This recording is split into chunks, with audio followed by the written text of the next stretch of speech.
I'm just not the same.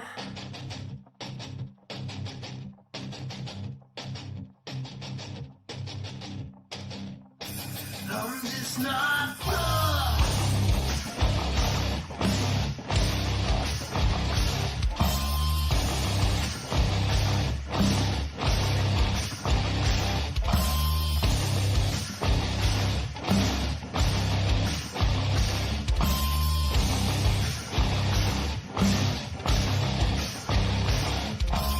I don't feel a thing.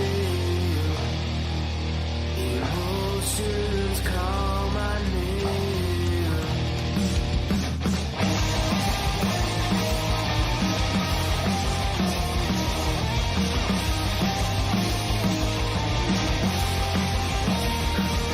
But I don't feel a thing.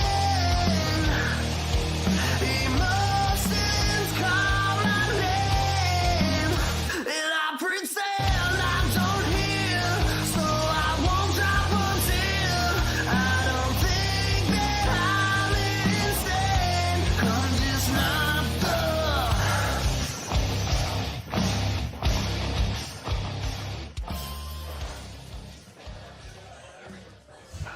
Welcome into the first annual Kee On Sports Coaches Show, schedule release show. We're going to do it all tonight live from Rookies here on West 130th in Parma Heights. I am Vince McKee, founder and CEO of Kee On Sports. Tonight, joining me, it's the broadcast crew that you know and love. We got Brandon Soder behind the table there making everything work. Dom Cleary, let's give it up for Dom immediately here, folks. Brandon Marvel, the closest thing there is to a sure thing. This kid's unbelievable. Brandon Marvel. And myself, Vince McKee, the man who had a dream about 8 years ago and has seen it become a reality.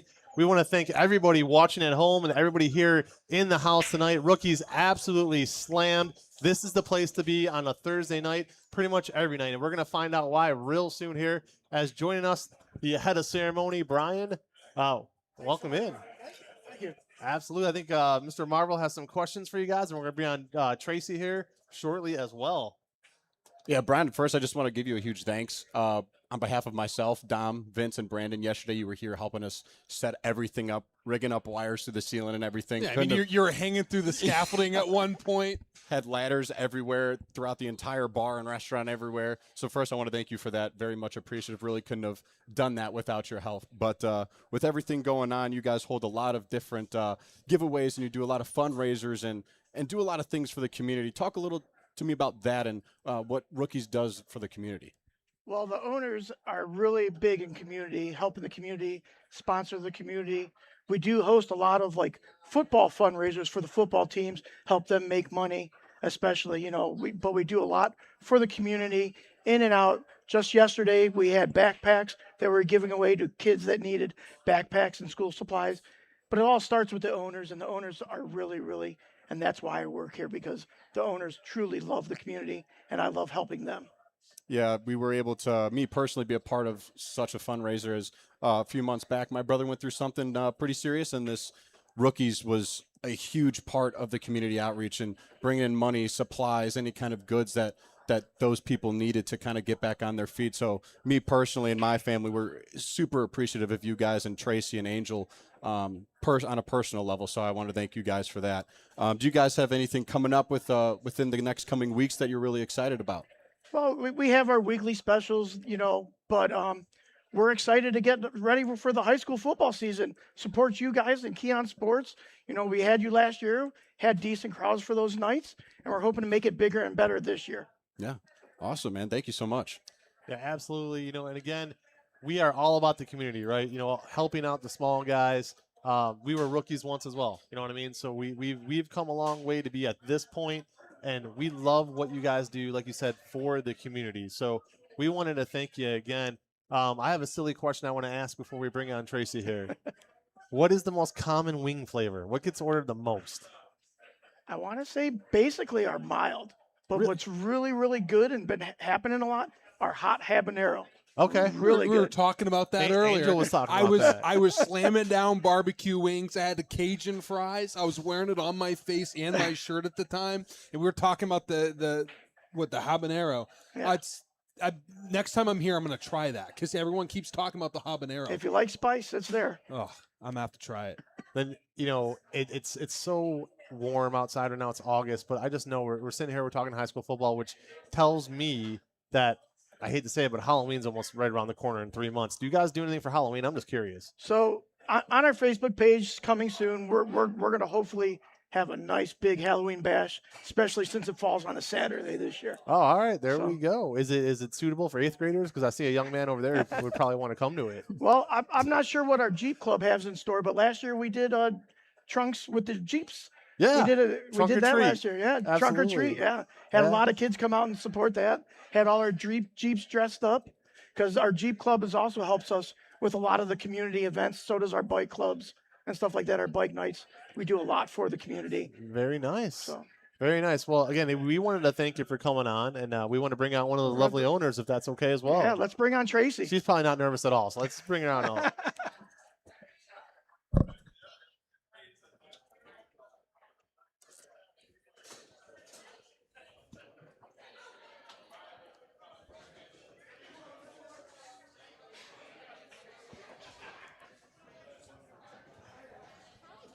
Hey.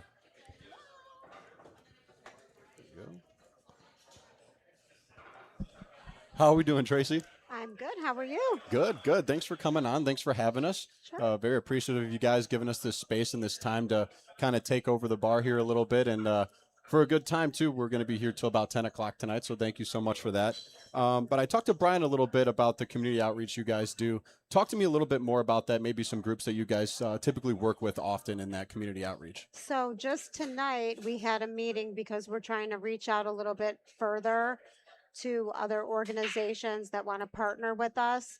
So we created, and I have this little shirt right here, we have the Rookie Spirit Fund with Sawyer's Wish, and we use the fund to help people in the community that need assistance. The biggest thing that we do every year out of here is our Christmas with the kids. We take care of over 100 children every year for Christmas. We wrap everything, we load it, we deliver it with the help of our Jeep Club. And Kayla over here is from Sawyer's Wish, and she has partnered with us. Sawyer's Wish provides sheets for children that are terminally ill in the hospital. And they change out all of their bedding so the kids have a little bit brighter room. So her and I met, and she has partnered with me to create the Rookie Spirit Fund, and that fund is used throughout the year to help anybody that needs it. As in yesterday, we did the book bags for the children.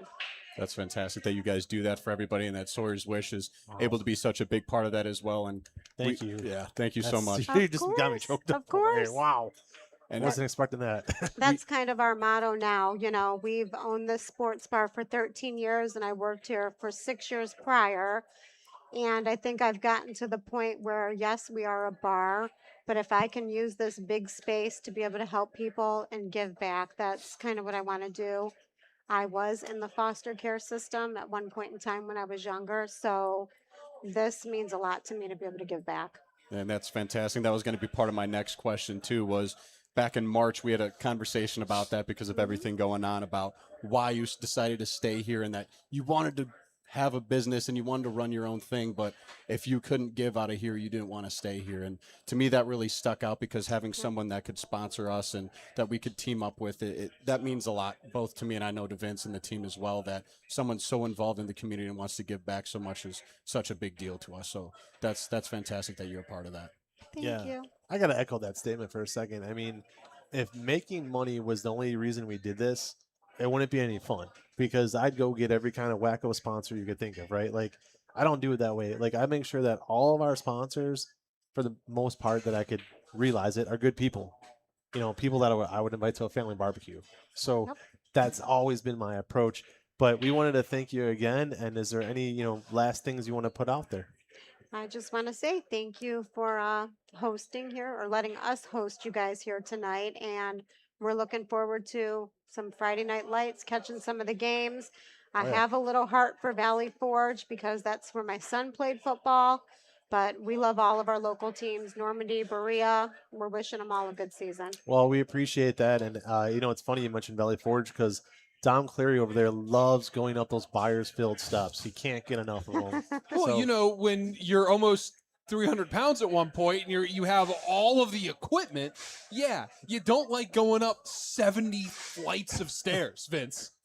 Yeah, no, I believe it. So again, we're gonna walk through the schedule here in a second, but just put a round of applause together for Tracy, and thank you again. Thank you. Appreciate you Thank very you much. guys. I appreciate you, Tracy. Thank you. So fans, thank you again for coming out tonight. Just gonna walk you through the process. We are gonna have Columbia head coach Mike Rice, who's gonna be coming up here right about now, followed by Westlake head coach Logan Yantek, competitor for the world's strongest man Don Pope. Will be here in the 8 o'clock hour, followed by Adam Mendoza, who is the play-by-play guy for St. Ed's. And then 9 o'clock is going to be a bit of a roundtable, and we're also going to release the official schedule tonight. Some big, huge surprises coming with that, and we're excited. So while he is getting situated here,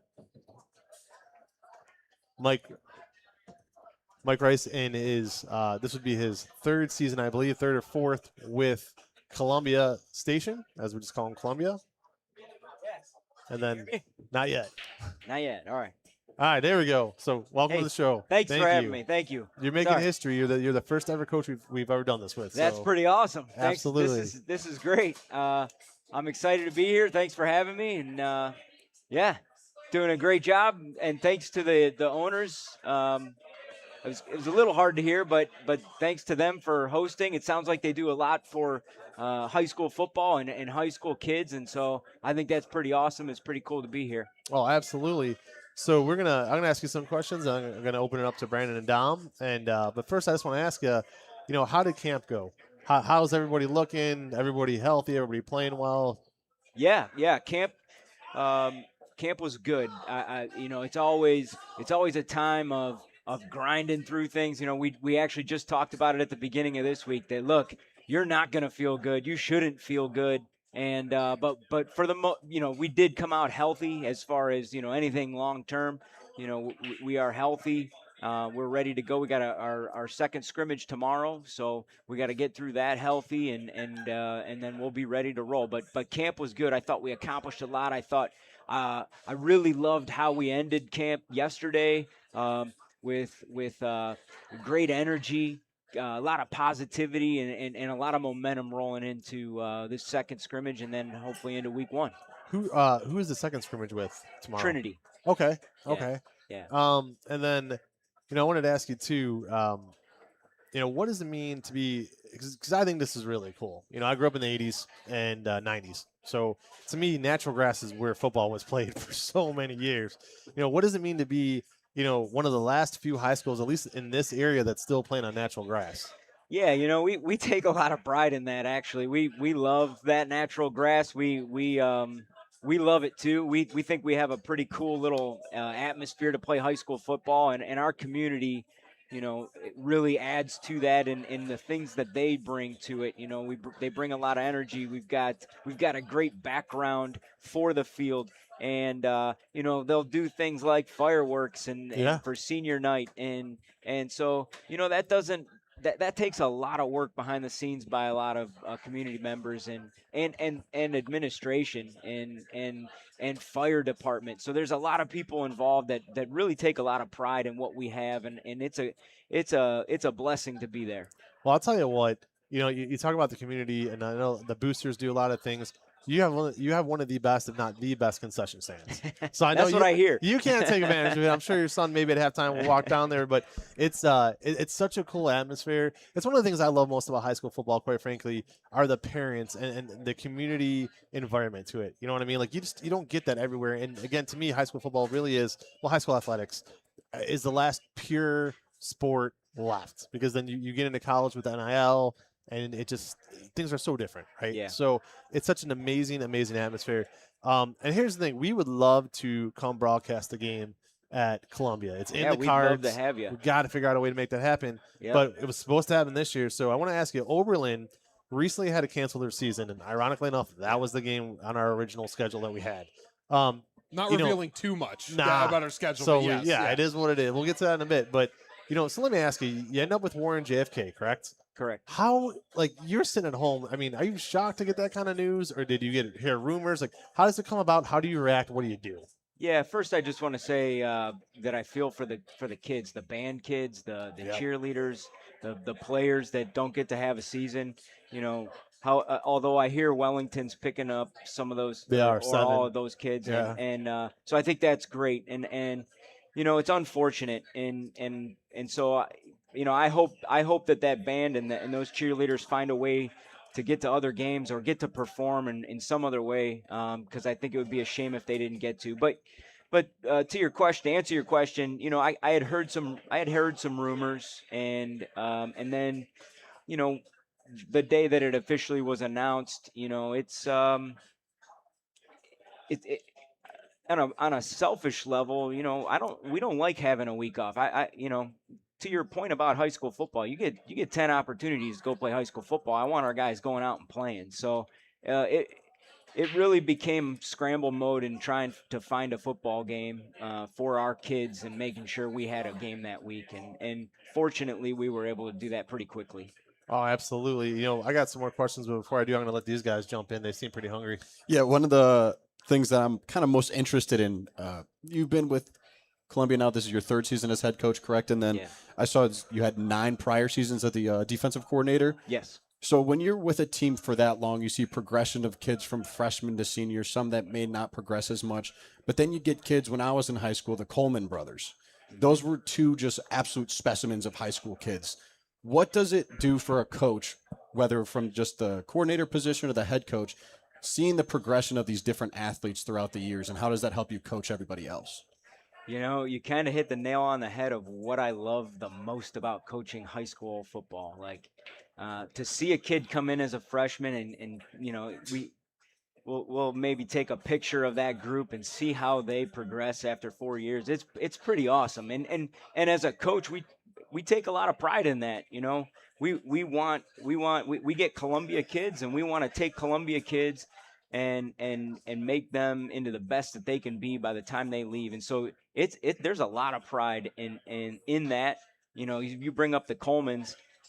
Brandon, especially, he came in kind of as a physical specimen as a freshman. Yep. But his brother Bailey and his other brother Cam came in. They weren't quite the physical specimens, but they had pretty great careers as well. And so yeah, it's pretty cool. It's pretty awesome. It's why we do it. Yeah, and I'll follow it. I'll follow the Brandon question out with one name, Marco. What unbelievable! Yeah. What was it like to coach him? Well, I will say about Marco Sirigliano that in my 26 years of coaching football, he's the number one moment. Came on his 99-yard interception return for a touchdown in the regional semifinal to win that game for us, and that's probably the one moment that I'll cherish for the rest of my life. And maybe at the top. I hope that we can beat that moment. Sometime soon and sometime in our future. But right now, that was a big moment, and Marco was a special player for us. I thought you had a state championship that year. I really did. I actually covered that game, and I remember thinking to myself, I'm like, team of destiny.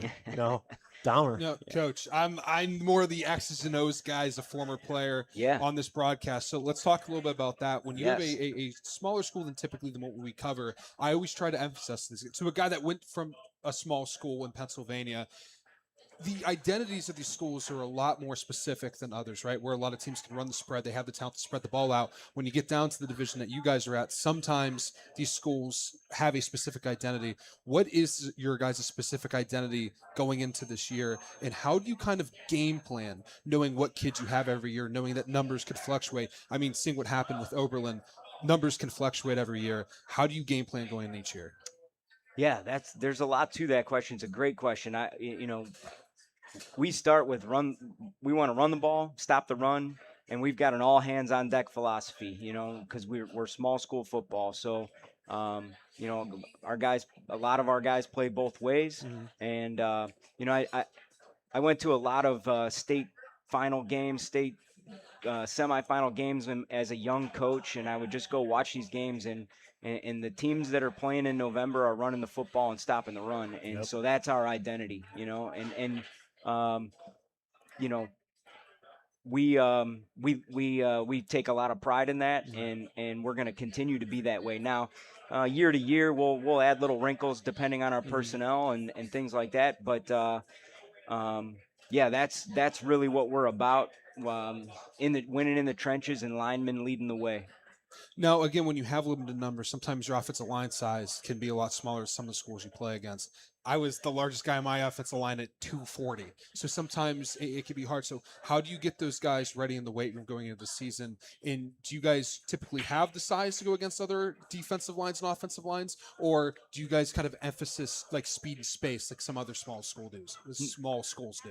Yeah, no, we've traditionally had a guy or two big guys. We've had some guys, but not necessarily five of them. And I really feel like this year we're fortunate. We have some size this year. We've got a good group of sophomores, juniors that are on the bigger side. And I'll tell you, and speaking of those guys, AJ Lamb, Alex Andrews are leading that. Those are the older guys, seniors up front that are going to lead that. And Ethan Hanna's another returning starter up front. But it's also to our administration. Speaking of the weight room, they got us the weight room as a class, so our kids are lifting daily in school. And they get credit for it and all that. And it's a huge advantage to have that. How, speaking of that, that's a great question, Dahmer. So how young do you start going into, I'm not gonna say classrooms and visiting homes or whatever, but I mean, let's talk PB football. Like how young are you staring at PB football and be like, you know what, this kid can do it? Yeah, I don't go to people's homes, but I. You're not pulling any Jim Harbaugh sleeping on the couch or anything? No. I go across the street to our elementary school and our middle school, and I make sure I just pop in at those lunches and talk to those kids, and I think that's a huge part of building a program, and it's important to me, and I enjoy doing it. I love being around those kids, and I'm fortunate right now. I got a great middle school staff that's on board with our program as a whole, and developing kids over winning. Talking about development over winning, and at those youth levels, and same with my youth program. We're working on it, and we're as a third year coach, it's still kind of in its infant stage, I think, in the youth program, but it's very important, and I try and connect with those kids as much as I can. Well, what do you do, because it's so different. I was born in 82, so I'll give him my age, 44 years old, right? An old man over Yeah, here. he thinks I'm old. He's Hey, insane. I'm older than you. Yeah, he's so. insane. Don't even listen. Well, I'm sure you know how to use basic technology. I have to teach him how to use his email. Yeah, And Bluetooth. Yeah, but in my day, it was like rub some dirt on it and you're fine. Now you have to deal with parents because I'm around them, right? I got two little girls myself. I got kids, but you have to deal with parents who are like, "Hey, my kid might he's gonna get a concussion or a broken leg or whatever. Like he's gonna go play soccer in the fall or do cross country." What do you do about that? Like, how do you assure these parents your kid will be okay? I don't. We don't have that too much, and I think that's a. Obviously there's more information out there, and we're more knowledgeable about things, and so we do everything in our power to keep our kids safe, and I think we're very upfront about how we treat our kids, and parents know that we care about our kids, and we treat them like our own, and so I think they're comfortable sending them to us, and so. I'm sure there's those parents out there that worry, as I do, with my son sitting right over here at times. Oh no, I mean understand. Like I said, I have two daughters going into 7th grade and 5th grade, and I'm not worried about them playing sports. I'm just worried about them coming home with a football player one day. So. But all joking aside, I do have a little bit more for you. But this is the beauty of doing live whatever. I got a text message from somebody who knows you, and says, "Is that Mike Rice, my old quarterback at Fairview? If so, that kid is tougher than a $10 steak. Tell him I said I admire him. He's one of the toughest kids I've ever coached. By the way, he was first team All Ohio with Scotty Stark. Please tell him Nooch says hello. So Oh, all can right. you translate any of that text? Yeah, That's, by the way, yeah. that's my cousin Carmen Tedesco. So, but Okay. can you yeah. translate any of that for us? Yeah, he was. If I remember correctly, he was helping out my coach and Scott Stark, the kid he brings up. He was one heck of a receiver for us. Yeah, That's cool. yeah, So pretty cool. I have to ask you this before I throw it back to these guys here. For me, at a high school football game, right, I use halftime usually. I maybe go down, use the bathroom or whatever. If I'm hungry and the press box doesn't have food, I might try to grab a quick snack and I get back up there. So this was the most awkward thing ever last year. It was opening week. You guys were at Independence, Mhm. and I'm walking around the track, right? So instead of going to the bathroom or going to get food, I was like, I'm actually going to try to burn some calories. It was like a beautiful night, you know? And I'm walking around the track, and there's you with your team. Like, Yeah. there was no locker room. There was no, like, I almost felt like I was invading your privacy. Like, it was so weird. And I gave you a little look. You kind of gave me like a head nod. And I'm like, I don't think I should be here. You know, like, it was the most bizarre. Can you walk me through that? This is just an ignorant question, but does not every high school have a locker room? No, they have a locker room. We just don't like to always go to it for a couple of reasons. Number one, sometimes it's so far away. By the time you walk there and walk back, you get about 5 minutes in there. Yeah. So that's one reason where we'll just find some space. Or it's too hot, which is probably why we did it last year, week one. It's just so hot in those locker rooms. I want our guys sitting outside in cooler temperatures, for that halftime break. Oh, I just felt so bad because I'm like, I don't think I'm supposed to be here. You know, like, it was like, you gave me a look like, what are you doing? You know, I was just like, I'm sorry if I no, did. I'm like, no media person in their right mind is going to walk in the locker room at halftime. Dahmer. No, Coach, I have a question. You mentioned you have a lot of two-way players. Yeah. Camp's different for you guys when you have two-way players because you have an offensive practice and a defensive practice. I know this because when I was a senior, I was left tackle for one of the practices and then defensive tackle for one of them. I know you guys don't really do two-a-days like you traditionally used to. I know it's a little bit of a different thing you're juggling with that. Yeah. But how do you guys emphasize both offense and defense when you have guys playing both ways? You know, you do offense earlier than defense at the end of the day. Sometimes those guys might be drained. Maybe they're not paying attention as much. The attention to detail might be a little bit off, or vice versa. You know, offense, you're following what your responsibility is more so than defense. How do you get these kids to stay focused for that whole time when they're playing both ways? And how do you keep guys healthy and fresh all through camp, through the scrimmages, going into that week one game? So those are great questions, and those are the I things don't that mean to hey, throw you fastballs listen, here. Those are the exact things that I'm laying in bed at 2:00 in the morning thinking You're up about. at night, yeah. So it's to your point. You know, we alternate offense, defense, which goes first as much as we can for that reason, knowing that we're probably going to get a little bit better of a result early on in the practice, especially in the heat and in the early longer practice times. The one thing I think that we do a good job of, you know, we kind of break our staff up where, you know, you're a defensive staff, but you help on the offense, and then you're an offensive staff focus and you help on the defense. So to interrupt you, like, will your head offensive line coach, will he also be the head defensive line coach, or he also just helps out with the defensive line? For the most part, if you're the head coach of some position group on offense, you're the assistant on the defensive Gotcha. side of the ball. And then vice versa. And then vice versa. So that way, you know, we're the guys in charge of kind of initiating that energy and making sure that that's on par with where we need it. But at the same time, you know, our kids are used to it. You know, our kids don't know what it's like to play at a big school and play on one side of the ball and unless they read about it or watch it on Snapchat or something like that. But they're used to it, you know, and we got gritty kids, tough nosed kids at Columbia that are a pleasure to coach and buy into, like I said, all hands on deck philosophy.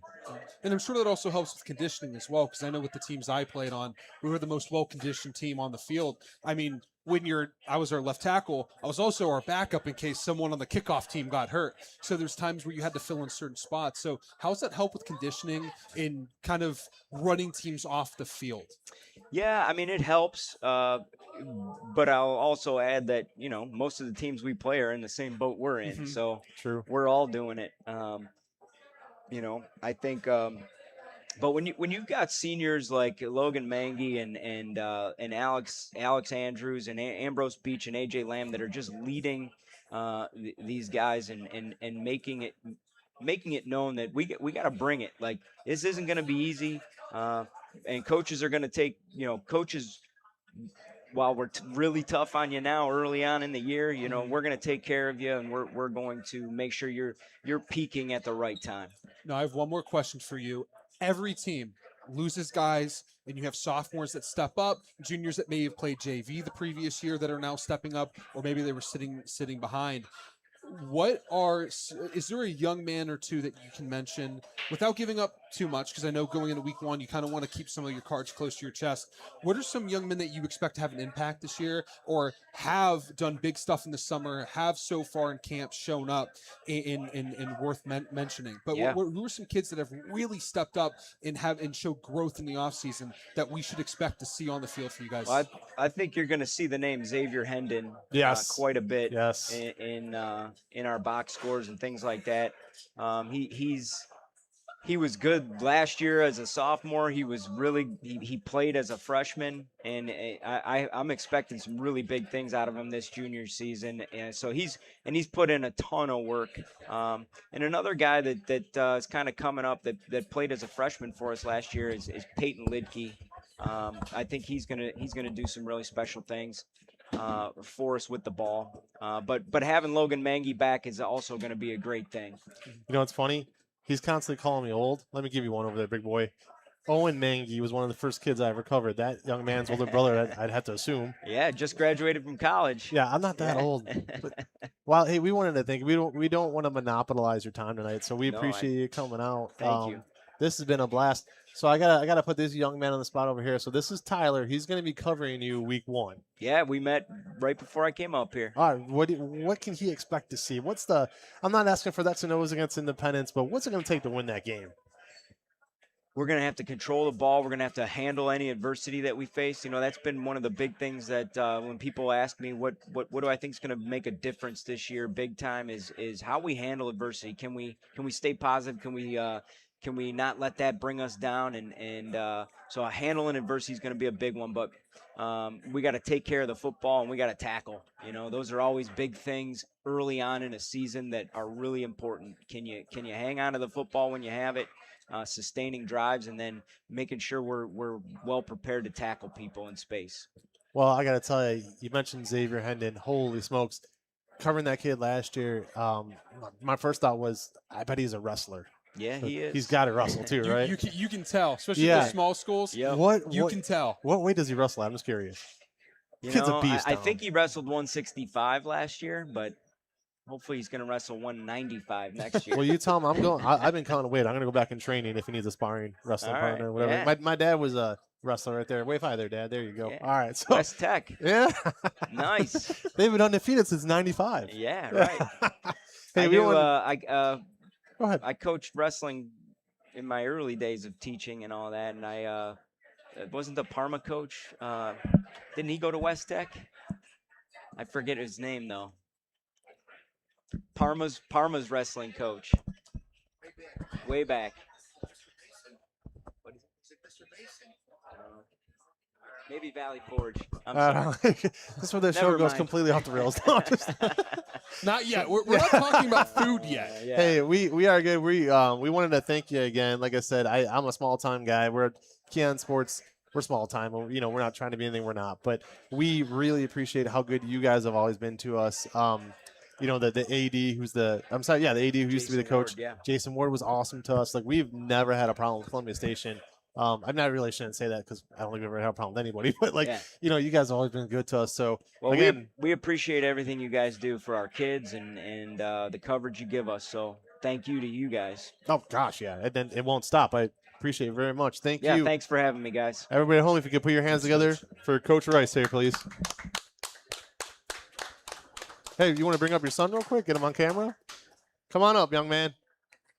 He's too shy, but he's all right. Huh?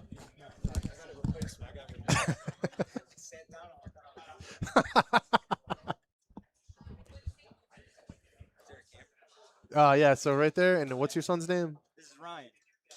Wave hi, Ryan. He'll be wrestling at 112 next year. It's good to see you, Coach. Thank you so much. Thanks, Coach. Good luck Thanks, this so man. Fist bump. All right. So that was head coach Mike Rice of Columbia. Again, we want to thank our lovely sponsor here tonight, Rookies on West 130th here in Parma Heights. And up next, Westlake in my own backyard. I live in North Olmsted. I'm actually closer to Westlake High School than I am to North Olmsted driving-wise. Put your hands together, everybody at home, and here for head coach of the Westlake Demons, Logan Yantek.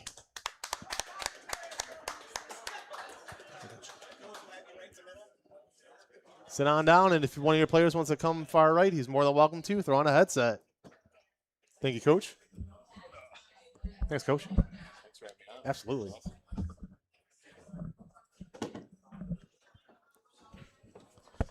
Throw him on.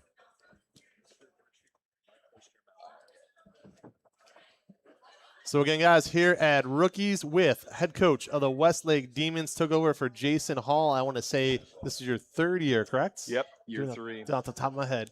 Now, were you with the Demons like when Mr. Hall was there, or did you come in? Yeah, so my this will be the 5th year for me at Westlake overall, and I spent 2 years working under Jason. So yeah, I learned a lot. He's a really good football coach. Still talk to him probably once a week. Oh, So nice. Still Okay. picking his brain.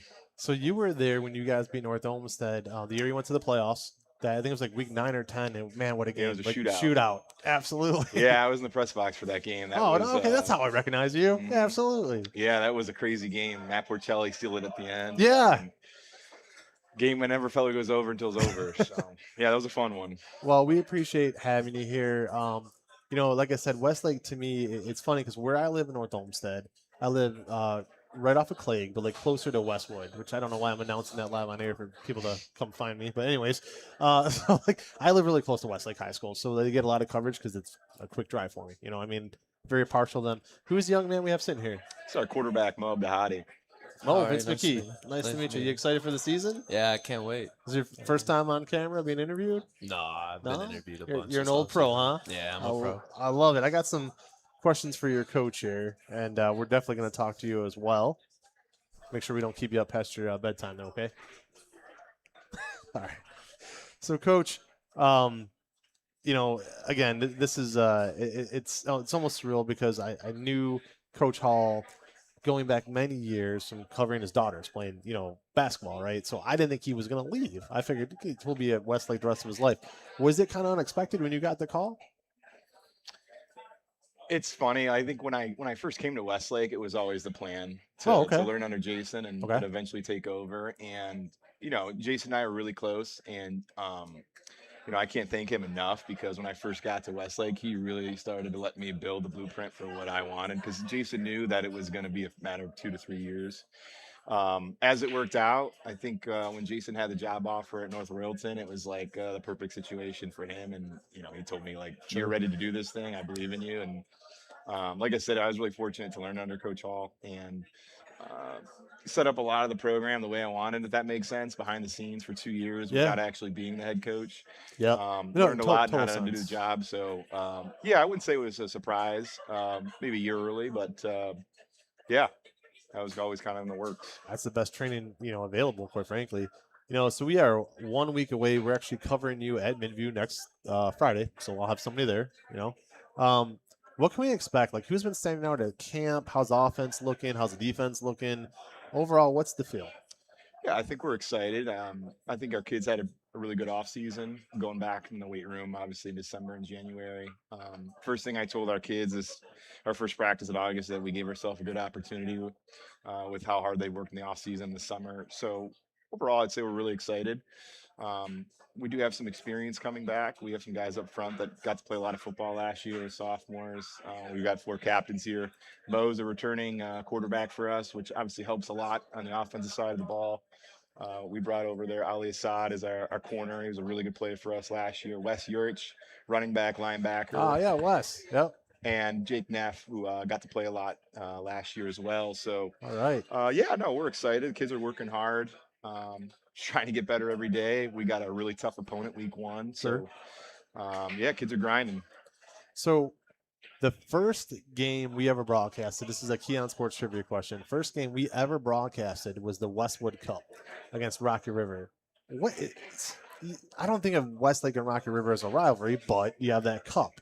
How hyped do you get going into that week every year?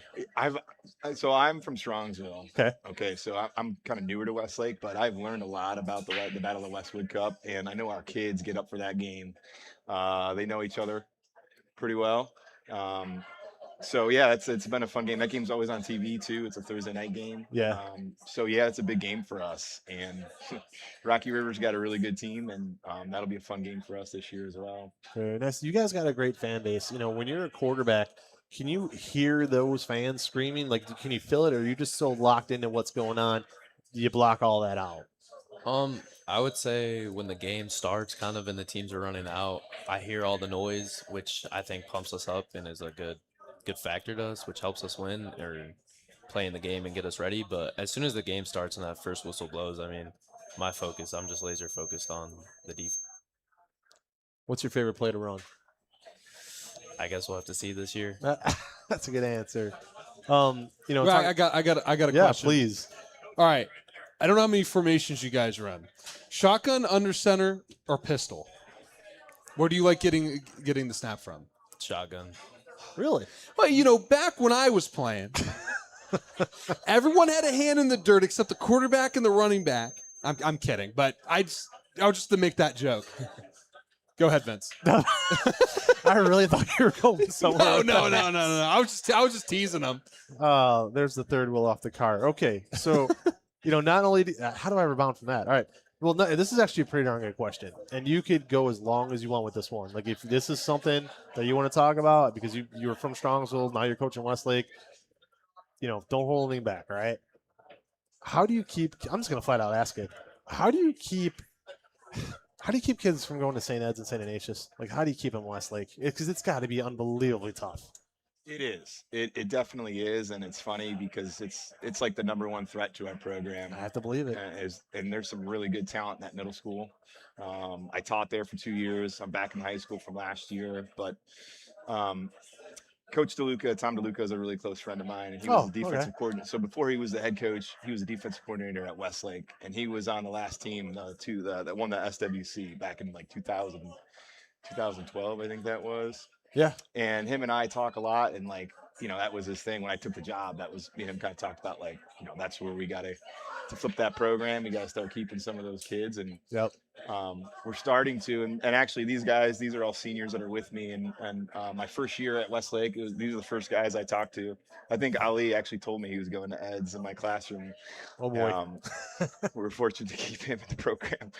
But yeah, I think building a relationship, connecting with those kids, and letting them know that you're going to care, and you know they can trust you. You're going to coach them. You're going to do it right, and also that you're going to provide a program that's going to be fun for them to play in.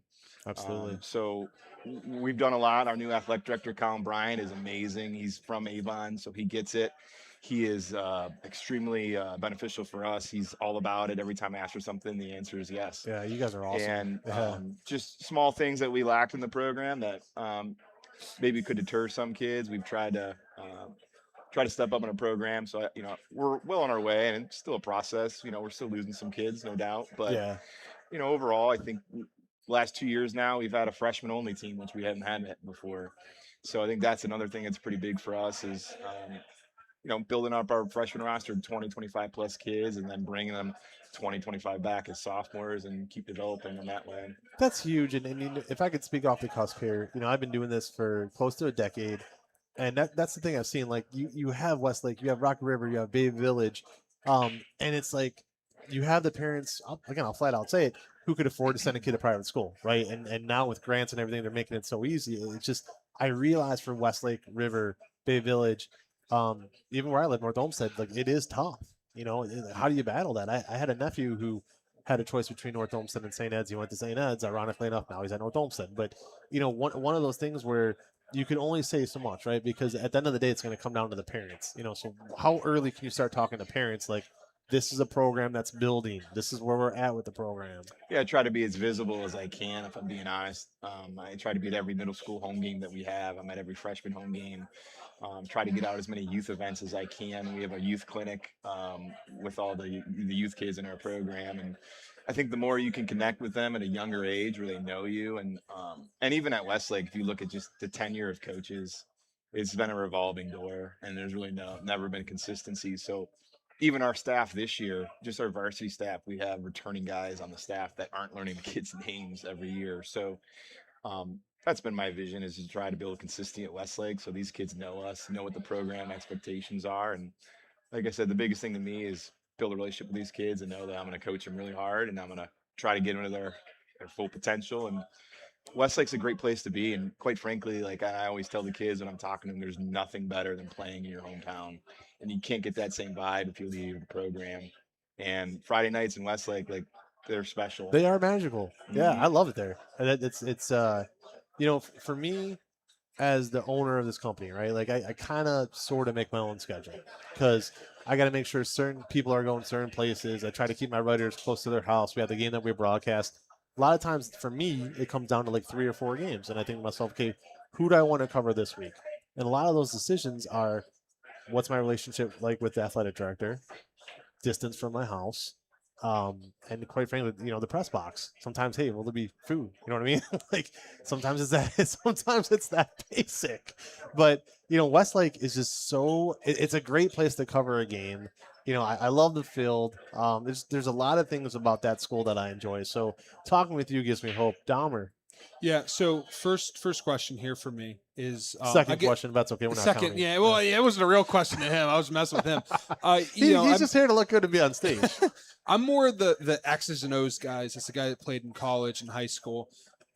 I want to talk about a little bit of, like, you talked about building the program up. How do you find that identity on offense and defense when you're trying to build a program up where you're trying to build something new, where, hey, maybe what we're doing before isn't working, or what was happening before you were there wasn't working? How do you build something new? How do you get the kids to buy in? And what are some of the difficulties? What are some of the things that have gone well in trying to build that for you? Yeah, I think the first thing we always do, schematically, we always build around what you have. Mhm. And high school is such a unique coaching, just because you're not recruiting guys per Yeah. se at positions. You get what you get. Yeah. And luckily, I'm really fortunate. I have a lot of really good coaches on my staff. So there's a lot of hours spent evaluating what our kids are good at, and then how do we get the best personnel on the field, Mhm. and what are they good at? And then that's kind of how we evolve the offense. And terminology wise, things remain the same, but in Mhm. terms of maybe formations, personnel, or scheme, it's really dependent on what we have and what we can be good at,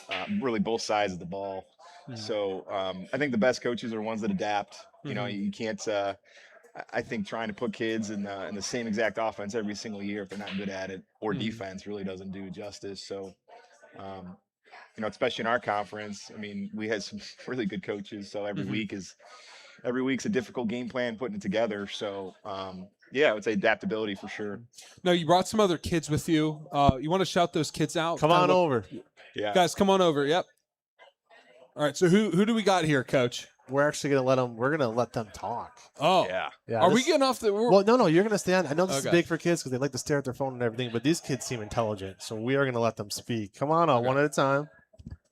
Tell everybody who you are, what position you play, and we'll ask you some questions. Nice to meet you, Vince McKee.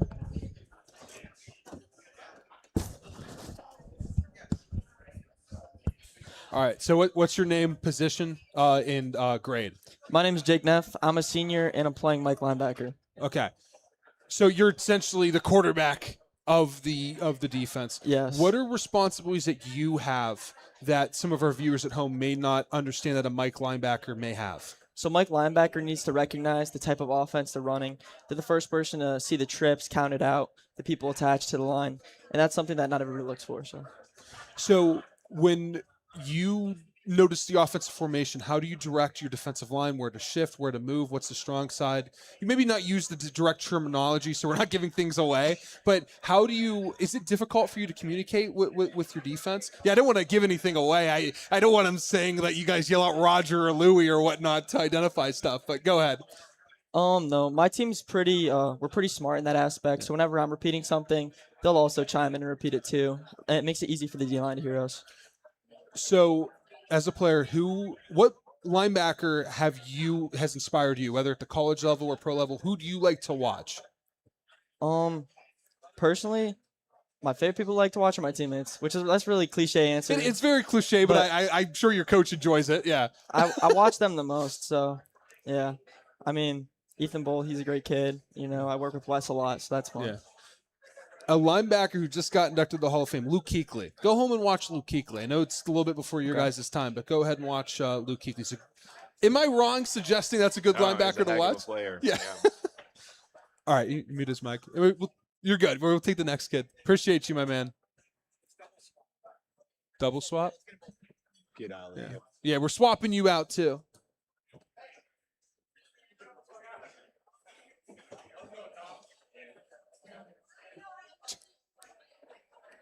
I feel like the quarterback of the offense right now, directing everyone through. All right, so what's your name, my man? I'm Wes Urich. What grade?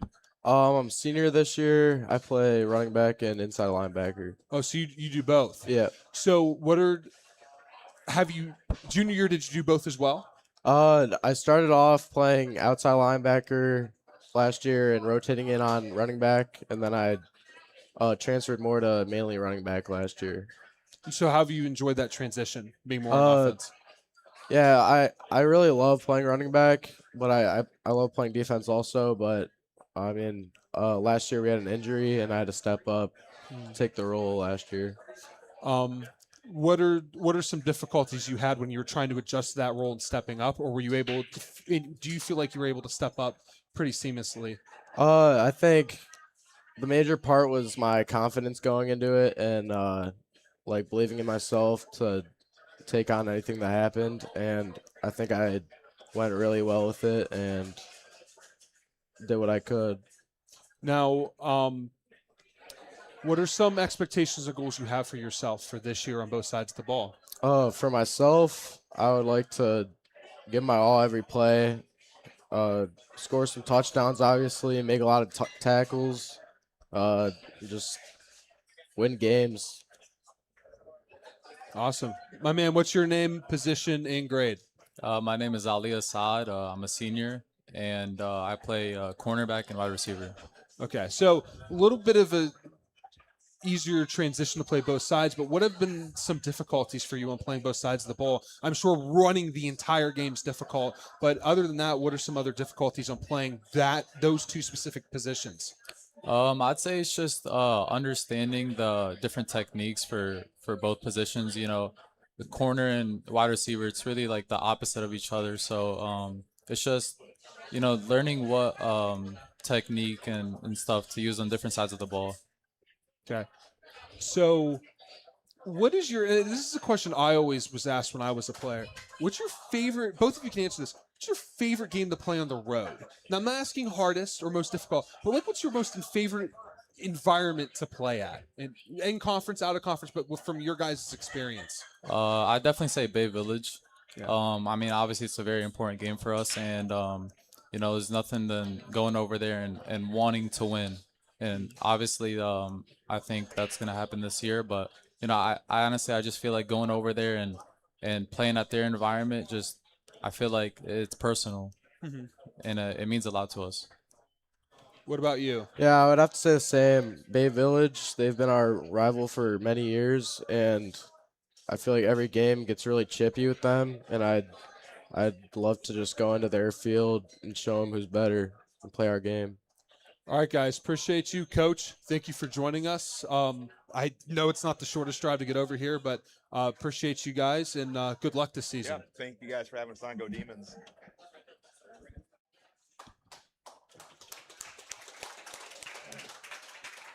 Good luck this year, guys.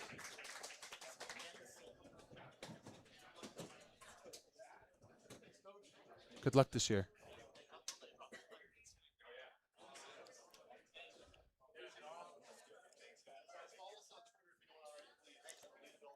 All right, you guys coming back up here? Can I announce our next guest? I'm really excited for this next guest. All right. Well, our next guest is our newest sponsor, Don Pope. Come on up here. Pope Fitness, everyone. Vince, scoot right here, right over here. Check. So, guys, we have a special surprise tonight. It is a cage match. They're going to set it up outside. It is Adam the Killer Mendoza versus the world's strongest man, Don Pope. You can't see Adam right now because he's outside doing calisthenics. But, Don, welcome to the show. Oh, good. Nice to be here. We're gonna pull you up a little bit. Okay. There you go. All right. So I am sitting between two linemen right now. We got Don Cleary, the pride of Pennsylvania. And Don, you played for North Ridgeville, graduated when? 1990. All right, I'm going to let the linemen just go ahead and let Brandon talk as well. I'm going to take a break. Go ahead. So, Don, I heard you played college ball at Baldwin Wallace, correct? Yeah, I transferred there. Right out of high school, I was at Toledo. Toledo, and then you went to Baldwin Wallace. Who was the coach over there? At Toledo? No, not at Baldwin Wallace when you went over there. Actually, well, Toledo was Tressel. Yeah, I was there. okay. Not okay. Baldwin Wallace Tressel, but yeah. Interesting thing, when I was at Toledo, you know who my head coach was? Who? You'd never guess. This would be like a good trivia thing. Is this like a Power 5 coach? Oh, yeah. Everybody knows him. From Ohio? Yep. Like, did he coach at Ohio State? I think he knows. Nick No, Saban. he wins everywhere. We were 10-1. Was it Nick Saban? No, Nick Saban. Yeah. Was he? Yep. I thought Nick Saban was just at BG. I didn't know that. No. There you go. I should know that as the math You should guy. know that. I You're, should I was know going to that say, as you're the the math guy. That's your thing. Oh, Nick Saban. I think That's he left right, us did. and went to the Browns, and then That would have been about 90, 91. yeah, Yeah. and then Yeah, LSU and Alabama. The Dolphins was in there somewhere. I don't know where it was at. But. Yeah, that was after LSU went to the Dolphins, said he wasn't going to go to Alabama, then went to Alabama immediately after saying Oh, they gave him like a check with a bunch of zeros. They're like, okay. Gave him a nice boat in the boathouse. And You know, his thing was he had to be the highest paid coach. So it was like he actually rooted for other coaches to get raises because his would be like because he would always get a raise. $10 million and now not 1 cent or whatever. Yeah, it was kind of funny. It's like Scott Hall and Kevin Nash at NWO. Every time WCW signed somebody, they had to go up. Now, Don, tell us a little bit about Pope Fitness and what you guys do, and also how people can sign up and be a part of what you guys do. I mean, we're like a training center in North Ridgeville. We have, we have like regular people. We have athletes. We have kids. We have senior citizens. We got a little bit of everything. It's like 24,000 square feet. We got 50 yards of turf. We have strongman. Obviously, and sandbags, stones. We free weights. Pretty much anything. I have a friend over there getting giddy over there. He was a former lineman, and he throws rocks for fun. So, Jake Wave High, that's a guy who trains a lot and could probably throw me out the window right now if he wanted to. Okay. So, why should athletes pick Pope Fitness to train at and to work out at over maybe a commercial gym or a place they typically work out at? We have this equipment to we're tailored for strength and to improve like athletic performance. We have our turfs 50 yards, so you can run 40s in there. You can do agility. This is Ohio, so you have to in the winter you got to be able to find we have sleds, tires, and then we have powerlifting meets there. We're having a strongman meet. And we even have a board up there, like I came up with just like best gym lifts. So you'd be surprised what people do just to, they have to kill themselves to get their initials up on this board and weight classes, obviously. Yeah. So it's fun, just any way to improve yourself, wherever you start, you gotta, it's how, I was going to even put it on the wall. It's like not where you start, it's how you finish, So Now you're wearing the shirt. It's time that we announce it. This is the most excited I've been for anything as an offensive lineman. And I'm so glad. Yeah, stand up, show the shirt. So, Don, do you want to go tell them what you're wearing? This is the lineman of the week.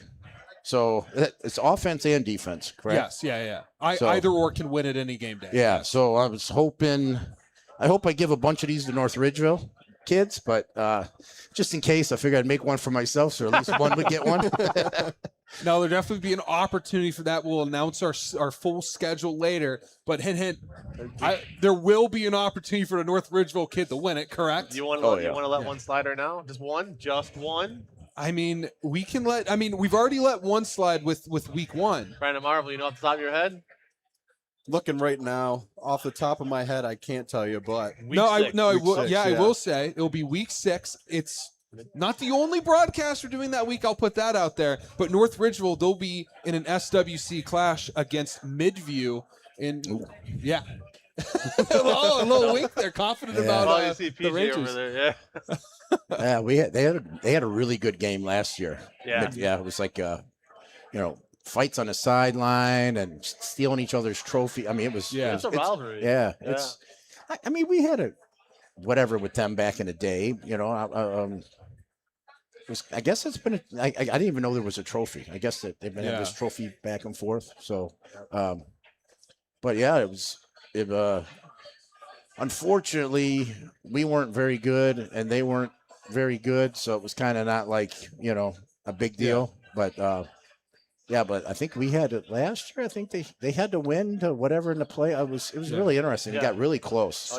So, I mean, you follow North Ridgeville football. Oh, yeah. So, and you mentioned that you guys weren't very good back in the day. North Ridgeville's had a steady incline of now. I mean, we talk about it every year, and it's been a program that I've grew fond of with the way that they played. It was 3-4 years ago they won a playoff game, and then 2 years ago we thought for a while that they could have won the SWC, and they were competing with Avon early in that game. Yeah. And this year I know they had injury issues, but they showed glimpses as well.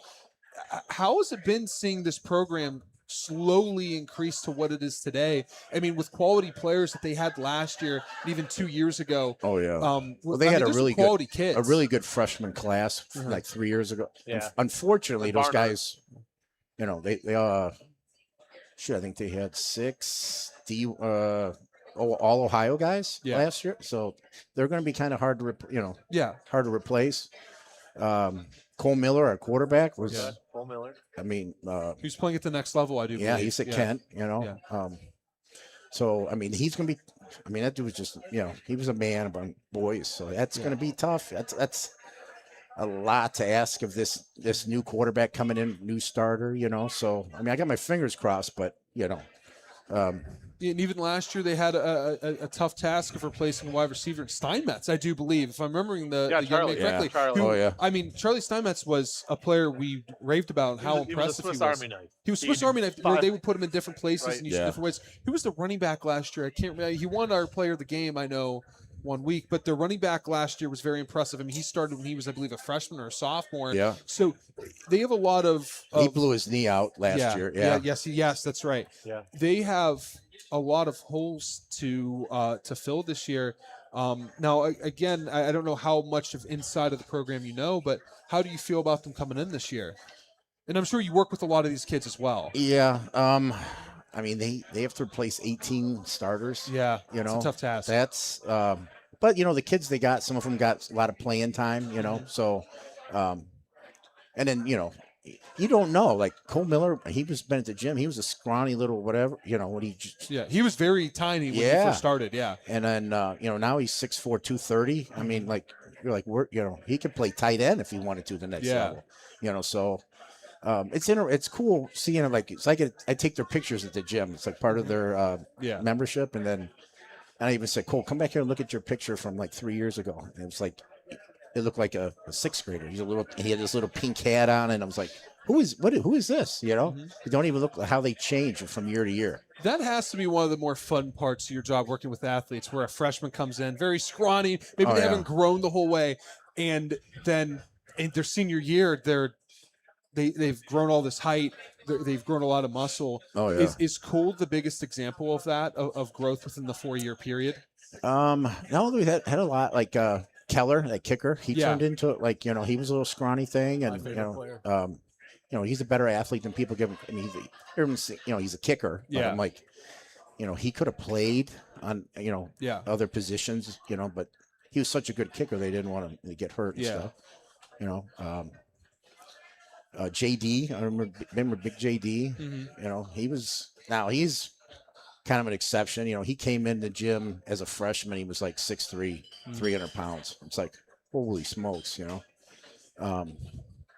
And his dad had to duck to get into buildings. I was like, oh my God, there's Tony Mandry. Like, I was hoping, I'm like, he's going to be 6'8", 340.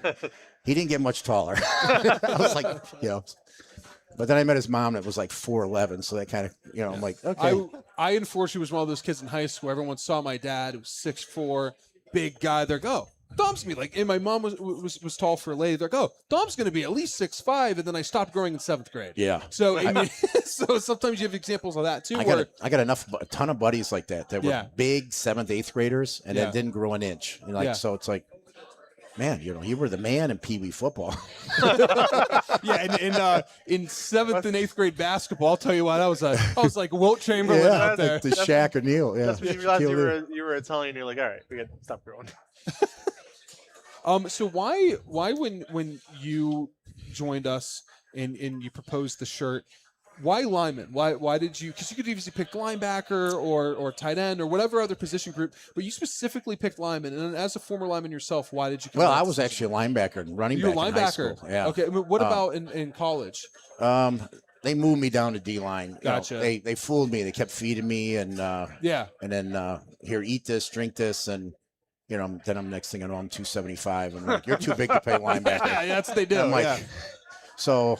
But I don't know. I see, you know, if you're, you know, offensive and defense, if your line either or is dominant, you know, either you know, on offense you have a ton of time, or in defense, if the other team doesn't have any time, I mean, that right there kind of, you can win or lose the game right there. You know, so I mean, if no one, you know, if your offense line's good enough, your quarterback, your running backs can, you know, they don't have to be, you know, Barry Sanders. If their line's, the hole's big enough, you're like, you know. They went to an NFC Championship game with no other player but him. Yeah. Huh? The Barry Sanders, the Lions, they didn't have a single player that could contribute, but they had an offensive line that made holes for him and a decent fullback. See, I always argue with my buddies. They're all like about Emmitt Smith, and I was like, if you put Barry Sanders on the Dallas Cowboys line, he'd have ran for 4,000 yards. Yeah, he did 2,000. It was all him. Yeah, it was all by himself. Agreed. As he likes to call me an old man, but at being 24, I feel like growing up in the 80s and 90s, I've seen the best of the best. Barry Sanders, him and Walter Payton, two of the greatest of all time. This kid, his entire family is sitting there, and if we don't let him talk, they might leave. No, I was just gonna say that. Well, you know what's funny? He said his dad's name is Don Pope. My grandpa. My grandfather. Okay. And I was like, well, that's why he sounds like a good guy. You're telling me that's not your grandfather? No, I know. The resemblance is uncanny, honestly. But I mean, you can see here I'm nice and huge. But no, I was just going to say, calling back to Cole Miller and talking about the run game, that was one of my favorite unanalytical calls I made all year. 3rd and 4th and short to go. Just give Cole Miller the ball and let him do what he has to do. Oh, yeah. Watching North Ridgeville kids come up and do that. And I had some friends who played at the freshman team as well that were linemen, but they're not playing this year, unfortunately. But it's exciting to watch that team continue to grow. And I remember when I was in high school, they weren't very good. And they, like Dom said, they continue to grow and get better each year and year. So it's going to just be a really exciting thing to see what they can do this year, too. I think it's starting, too, is you know, you get them younger, you know, start them in 6th grade. And, you know, that's why, I mean, let's be honest, that's why Avon is turned in. You know, I always kid with these kids. I'm like, we used to beat the crap out of Avon, like they sucked.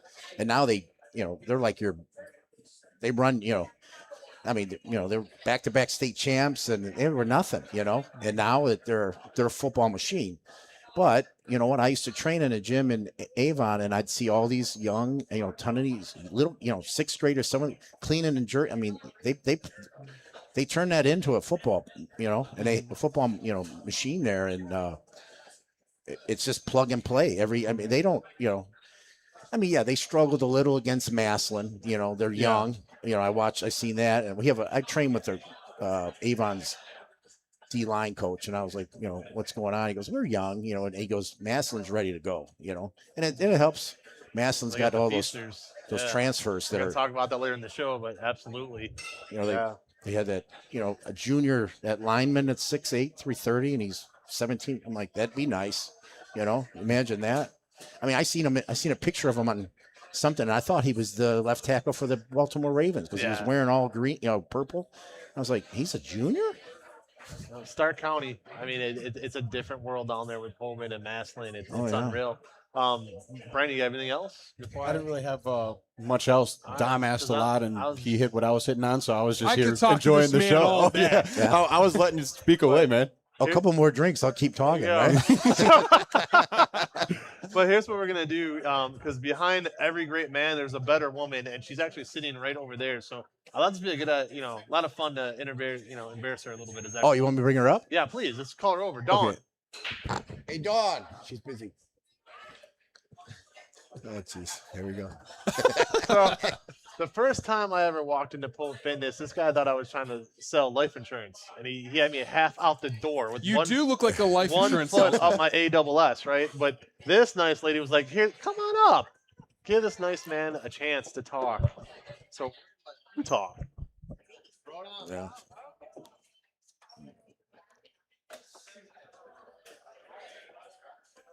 You know what? Do you want me to just like sit right Yeah, here? you can sit there. Okay.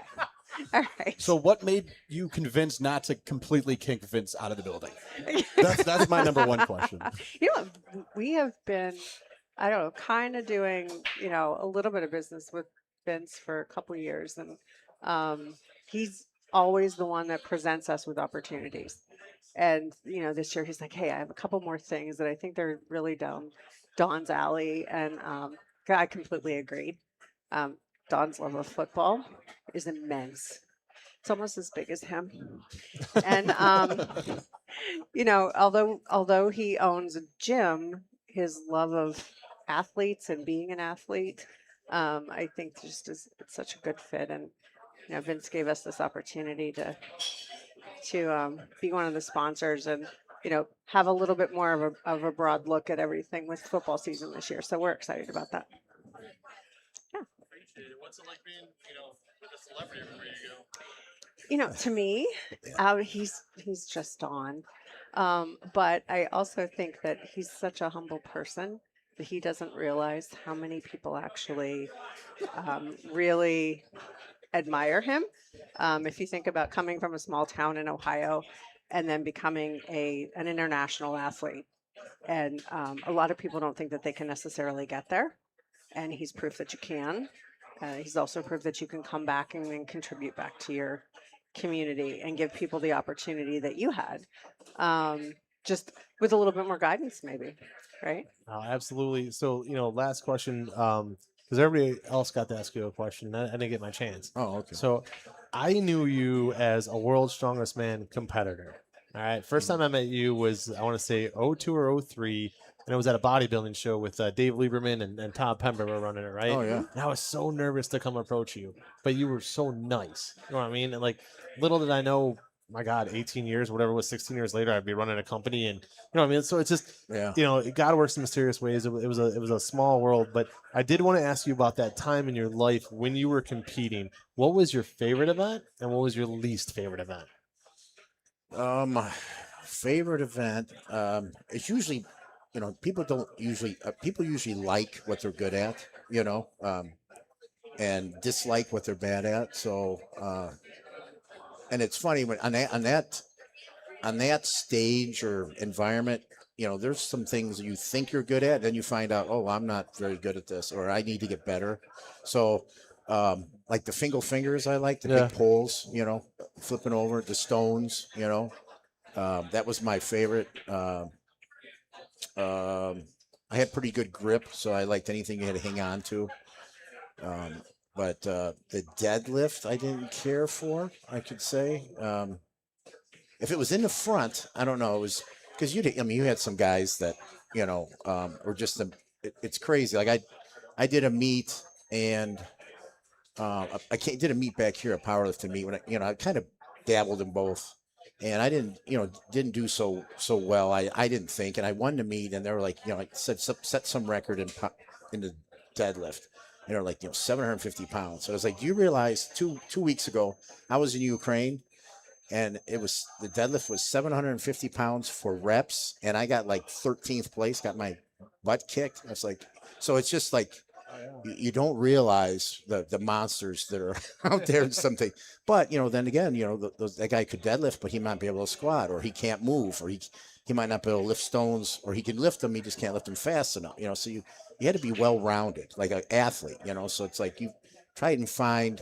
You got some guys who can lift houses, but they can't move. So you better beat them in medleys and be able to outlast them and be quicker than them. If you can't beat a 400-pound guy and speed, then you might as well just stay home. Well, I appreciate that. I appreciate your friendship. Quite frankly, a lot of times growing up for me, 80s and 90s really was when I was a kid. And they say don't meet your heroes or don't meet these people that you think are celebrities, because sometimes they could really let you down, and you didn't. So that means a lot. You know what I mean? Because it takes one bad interaction. And I'm not going to say anybody's name, but it just takes one time for you to really. And it's happened to me. Where you're like, oh, God, I love that guy. What the, you know what I mean? I have his football card at home. So things of that nature. We wanted to thank you. We're going to call an audible because our next guest, Mr. Mendoza, is enjoying dinner. So we are actually going to release the schedule, let him finish his wings, and then we'll bring him up. But we wanted to thank you guys. Again, not just as a sponsor, but as I said earlier, just as good people. I've told a lot of people I can make a lot more money than I do if I didn't care who I worked with. And I do. I care who I work with because I don't want to work with scumbags. I want to work with good people. So from the bottom of my heart, thank you. It means a lot. Yeah, thank you. So appreciate you guys. We're going to get to the schedule whenever Dom Clary makes his way back to the table here in a second. I'll take a hug. I'm Italian. We hug everybody. All right. Thank you so much. I appreciate you guys. Thank you. God bless you, sir. Thank you. If that guy in the West Tech shirt gets out of hand, take care of him, all right? Yes, sir. We're going to do a little swapperoo. Nice and sweaty. I'll just slide down for now. Good. We need to hear more of Brandon Marvel on this show. So I'm going to let – good to see you, Dad. Thanks for coming. We are actually going to let Brandon Marvel and Dom introduce this year's schedule. And before we do, a couple of surprises that they are going to get to. We have 3 doubleheaders this year. We couldn't decide on what game we wanted, so we chose 2 in certain weeks. And if you like the sound of my voice, what is wrong with you? But good for you, because I'm actually going to be on 5 broadcasts as of now, which is wild to me. I believe I am weeks 2, 3, 5, 6, and 8 as of now. When I started this company back in 2018, I always said I wanted to find the best play-by-play guy in the business, and I knew pretty quickly that wasn't me. So we have Brandon and the best color guy in the business, and I have 2 very, very good ones with Brandon Marvel and Dom Clary. So they're going to walk you through the schedule. Then we're going to get to Adam. Anybody watching at home, we appreciate your support. I'll flat out say it. A lot of you out there didn't think we were going to make it more than 1 season. We are approaching season 8. Enjoy those apples. All right. Go ahead, guys. All right, so week 1, we already announced on the Inside the Edge Network when I was on with Double A. That was a fun podcast to be on, but we'll announce it again.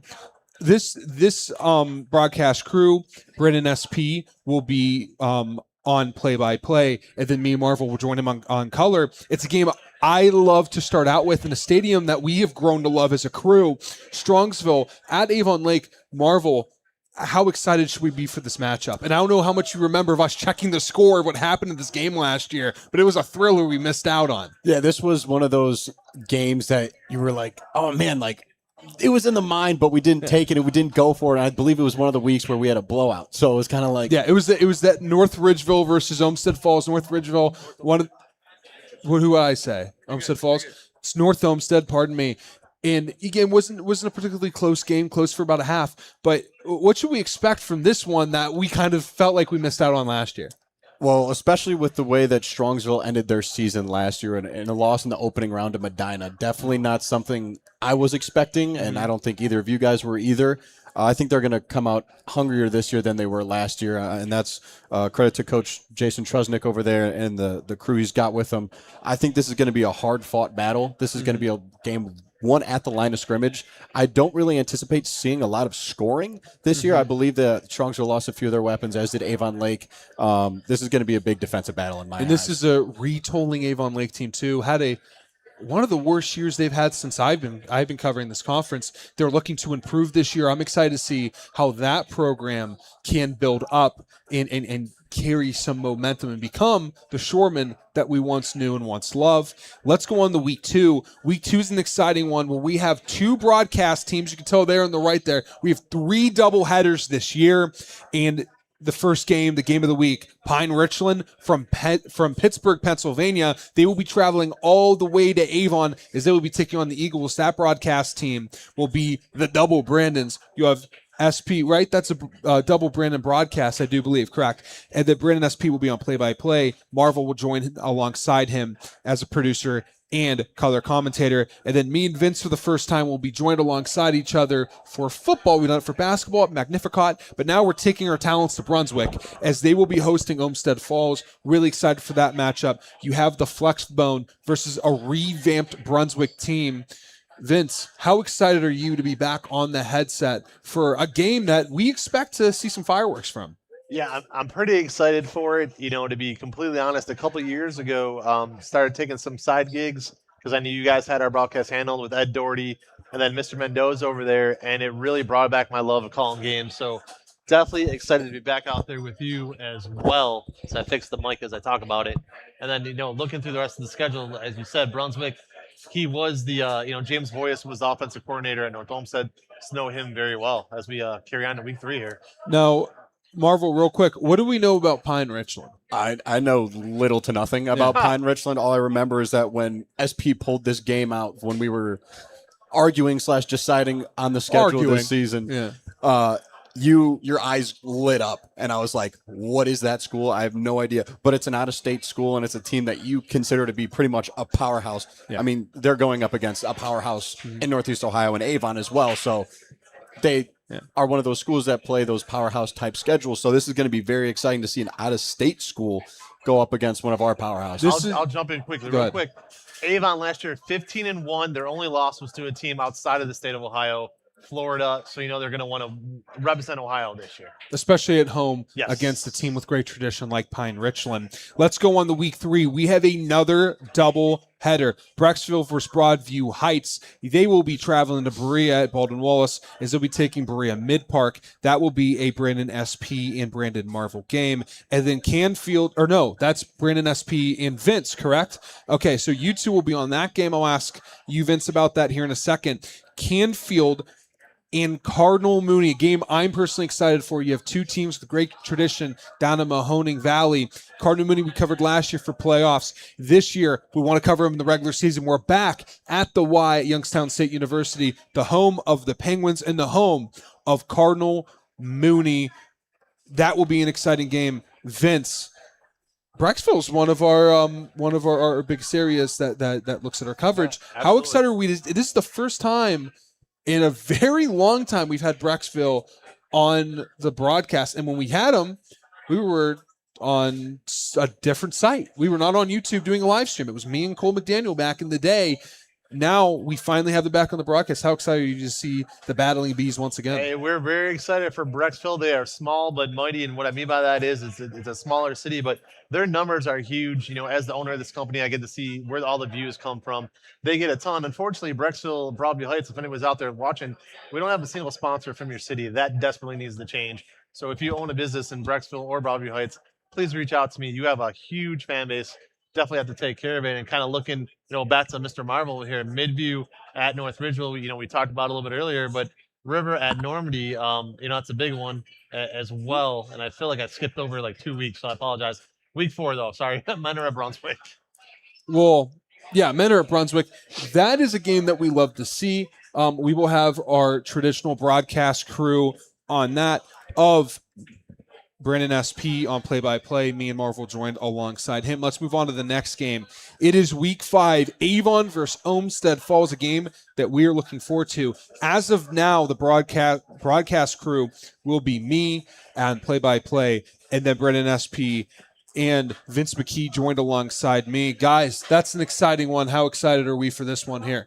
It's unbelievable. One of the greatest playoff games I've ever seen was Avon versus Olmsted Falls, played at North Ridgeville High School. I won't get into all the specifics, but if you were there in 2023, you know what I'm talking about. And our man's in a wedding that weekend, so Yep. you know, And we're I we're just got excited. invited to, so we'll see if what will happen there.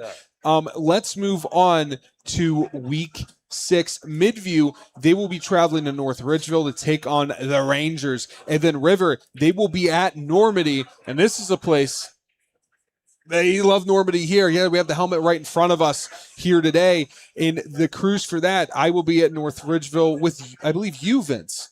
No, you are with Brandon Marvel that evening. I'm with Brandon Marvel. So we keep flipping around the You're playoffs. good. It's flipping around. It's all So right. it is me and Marvel at North Ridgeville hosting Midview. And then for the Normandy River game, it will be Vince McKee on color and BSP on play-by-play. Let's move along here. Strongsville will be hosting Menor Week 7. We will be there, and we are excited for that one. The traditional broadcast crew for that. Let's keep moving along. Gentlemen, stop me if there's a game you want to comment on.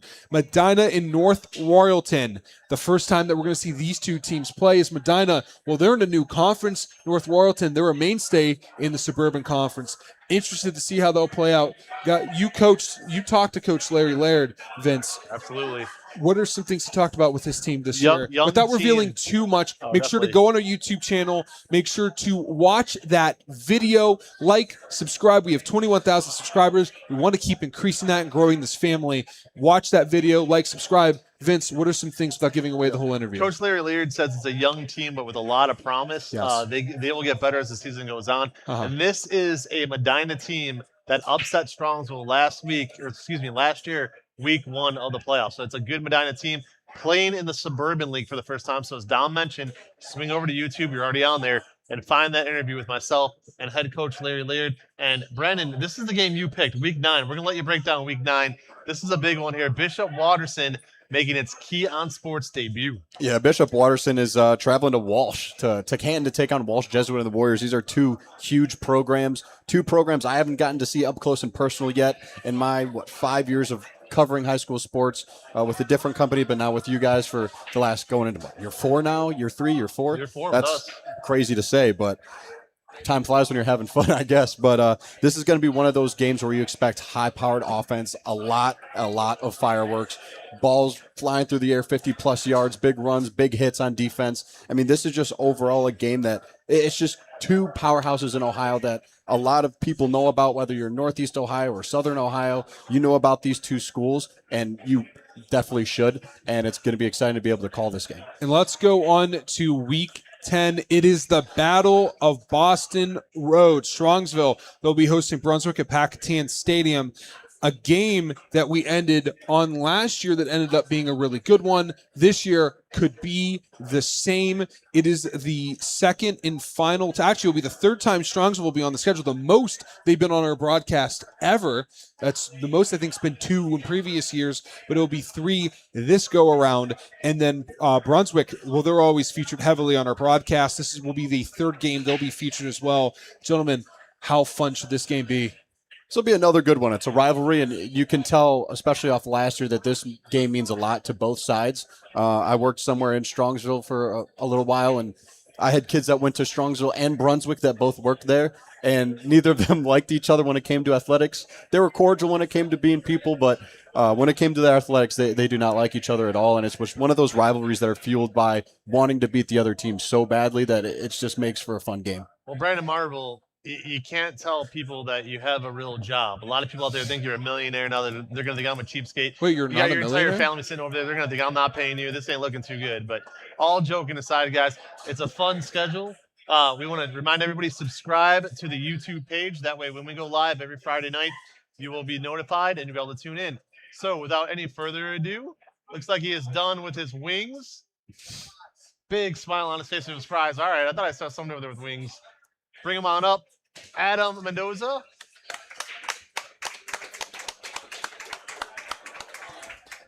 And I don't think I need to tell you how to do this, my man.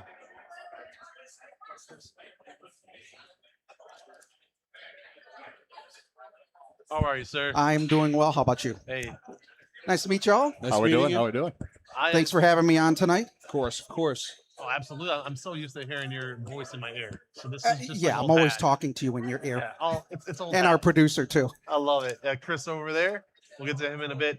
Adam, before we even start, it's these guys have been bugging me for years to hop on a broadcast with them. Let's do 2 broadcasts. Let's get you back out there. And I didn't have the confidence. And then I started doing games with you again. And I was like, man, there's that confidence back. So before I forget, thank you.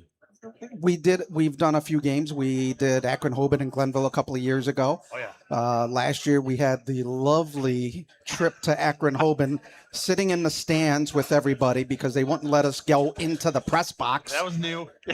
and just a little story on that. So when we started that broadcast, our producer director Chris, who's my son, a graduate of St. Ed's, he got the shot of the upper part of where the coaches are, and there was nobody there, Yep. which we could have sat in there. And we're like, see, folks? And then we're in the rain and everything. So have fun if you ever go to Hoban. Yeah, we'll be in the stands. The funny thing about that game is I was like, all right, I'm going to start off with a long sleeve shirt and I should be okay. By the end of the first quarter, I think I had a hoodie on. And definitely by halftime, I had the winter coat on over the hoodie. But that was such a cool experience. I can't thank you enough. So, Always a pleasure to have you on. That's a blast. It is a blast, man. I feel like we've been doing it for years. So I have some St. Ed's questions for you. I will give you some St. Ed's answers. And then we have some fun ones that I'll let these guys ask you that might start a fight. Not up here, but out there in cyber world. Okay. So I will start off. Let's see here. Let me see if I can find them. Brandon White. What a better place to start. Brandon White was a huge part of the St. Ed's offense the past 3 seasons.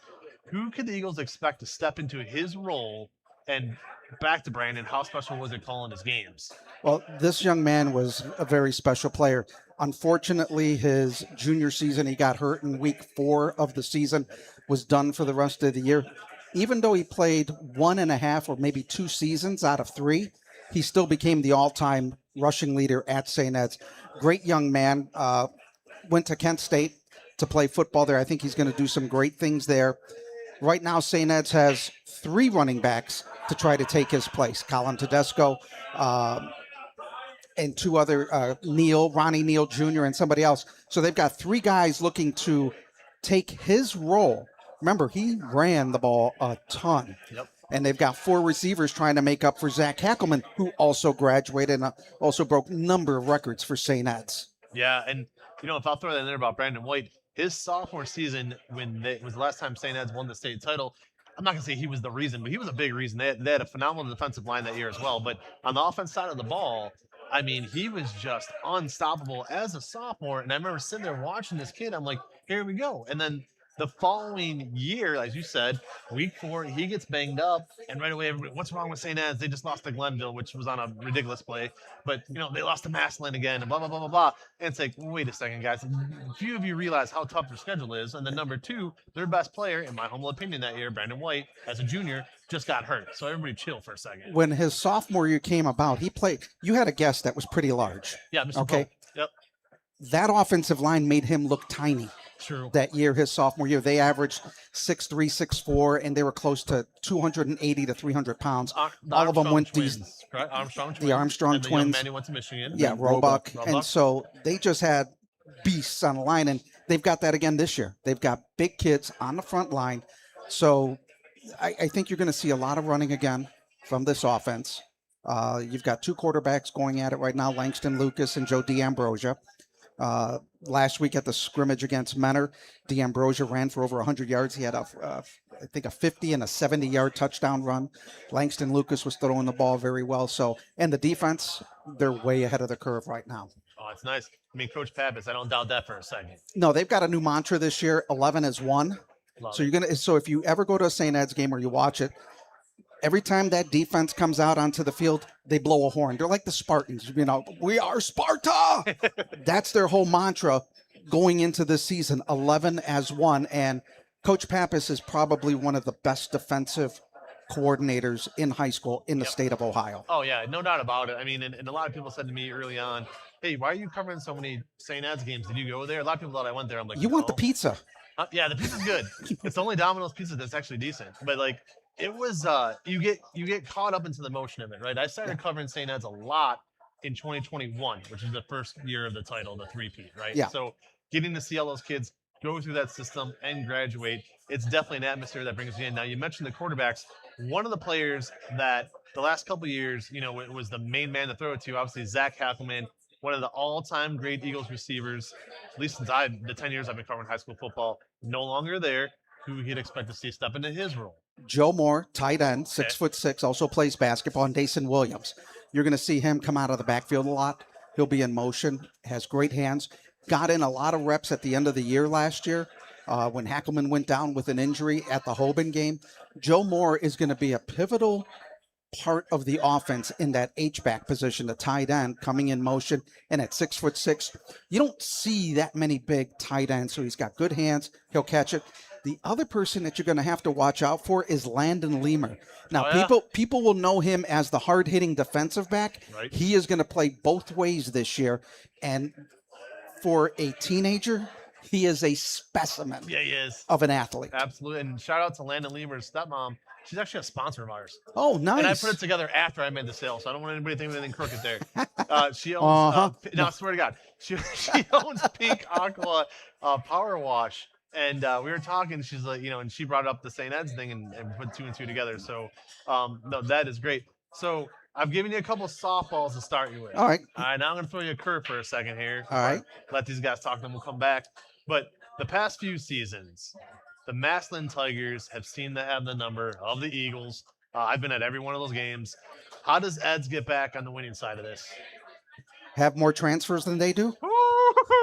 Which is also one of our questions for later. But I was talking to my son about that. I go, I have to be nice. Look, it's on the list. Look, they are loaded. There is no doubt about it. Massillon is loaded. They went to Euclid to get players. They went to Akron to get players. They're loaded. That's a good football team. The question is, can they all mesh together? Yeah. That's going to be the big key. You're bringing in 2 kids from Hoban that look at things differently. They're highly recruited. Can they mesh with the system and the mentality of the Massillon Tigers? Look, the Yankees, they brought in players from all over the place. Did they always win? No. On paper, Massillon is really, really good. And the Eagles are going to have a hard time. They want to break if that's besides St. Ignatius, the Massillon game is the other game that is circled on the calendar. Yep. They are tired of losing to them, especially on the road at Massillon, which is a hard place to play. Well, not only that, but, and I would say this, I'm sure Lamba would agree. It's like they have these mental breakdowns against Massillon. I don't know what it is, but like silly turnovers, like stuff you wouldn't expect this team to do. You know what I mean? And that's been the story the last couple of years. It's like, hey, they're going to hang with Glenville, which not on the schedule this year, but you knew St. Ed's, okay, we could hang with every one of these teams, but what's the week we're going to beat ourselves, right? And they did it against Hoban last year. I was there with you week 10, and the old announcers jinx. I mentioned how the quarterback. That's why you're not allowed this year. Well, I don't doubt that. And anyways, but yeah. So, but seriously though, that poor kid. I mentioned Ivanchik, right? I said, Johnny Ivanchik only 2 interceptions all year, and then he goes out and throws 4. He threw 10 from week 10 through the playoffs. Yeah, and I was never to see him. No, he was never the same. I was never to be seen again. That's true. Yeah, we made that a point. So, I'll tease. I got so many questions for you, but I'm gonna let Brandon sub in here for a second. Go ahead, bud. Yeah, just wanted to kind of go on that Massillon thing. I saw some today. They were scrimmaging Archbishop Moeller, and I know it's a scrimmage. They may not play everybody, but Archbishop Moeller, another big powerhouse in Ohio from Cincinnati. Massillon was up 24-3 at halftime. It's a scrimmage. Yeah, I know that's what I'm saying, but just kind of speaking to the point of it's another powerhouse, but I don't know who's playing, and that could be taken with a grain of salt. That wasn't really much a question, but kind of just a statement. But. Well, no, here's the thing. It's a scrimmage. You're trying to see what works, what doesn't work. Last week, St. Ed's scrimmaged Menor. In the first portion of the scrimmage, St. Ed's on their first 12 minutes scored in 4 possessions. Menor didn't.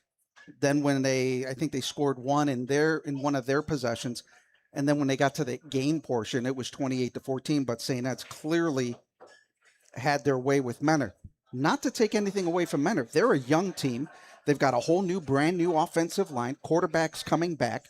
They got into a rhythm as the game went on later on, found some holes in the St. Edward defense, and were scored. So, you're trying to see what works, what doesn't work. and a score, you know who cares about that? The people on Yappy. Yep.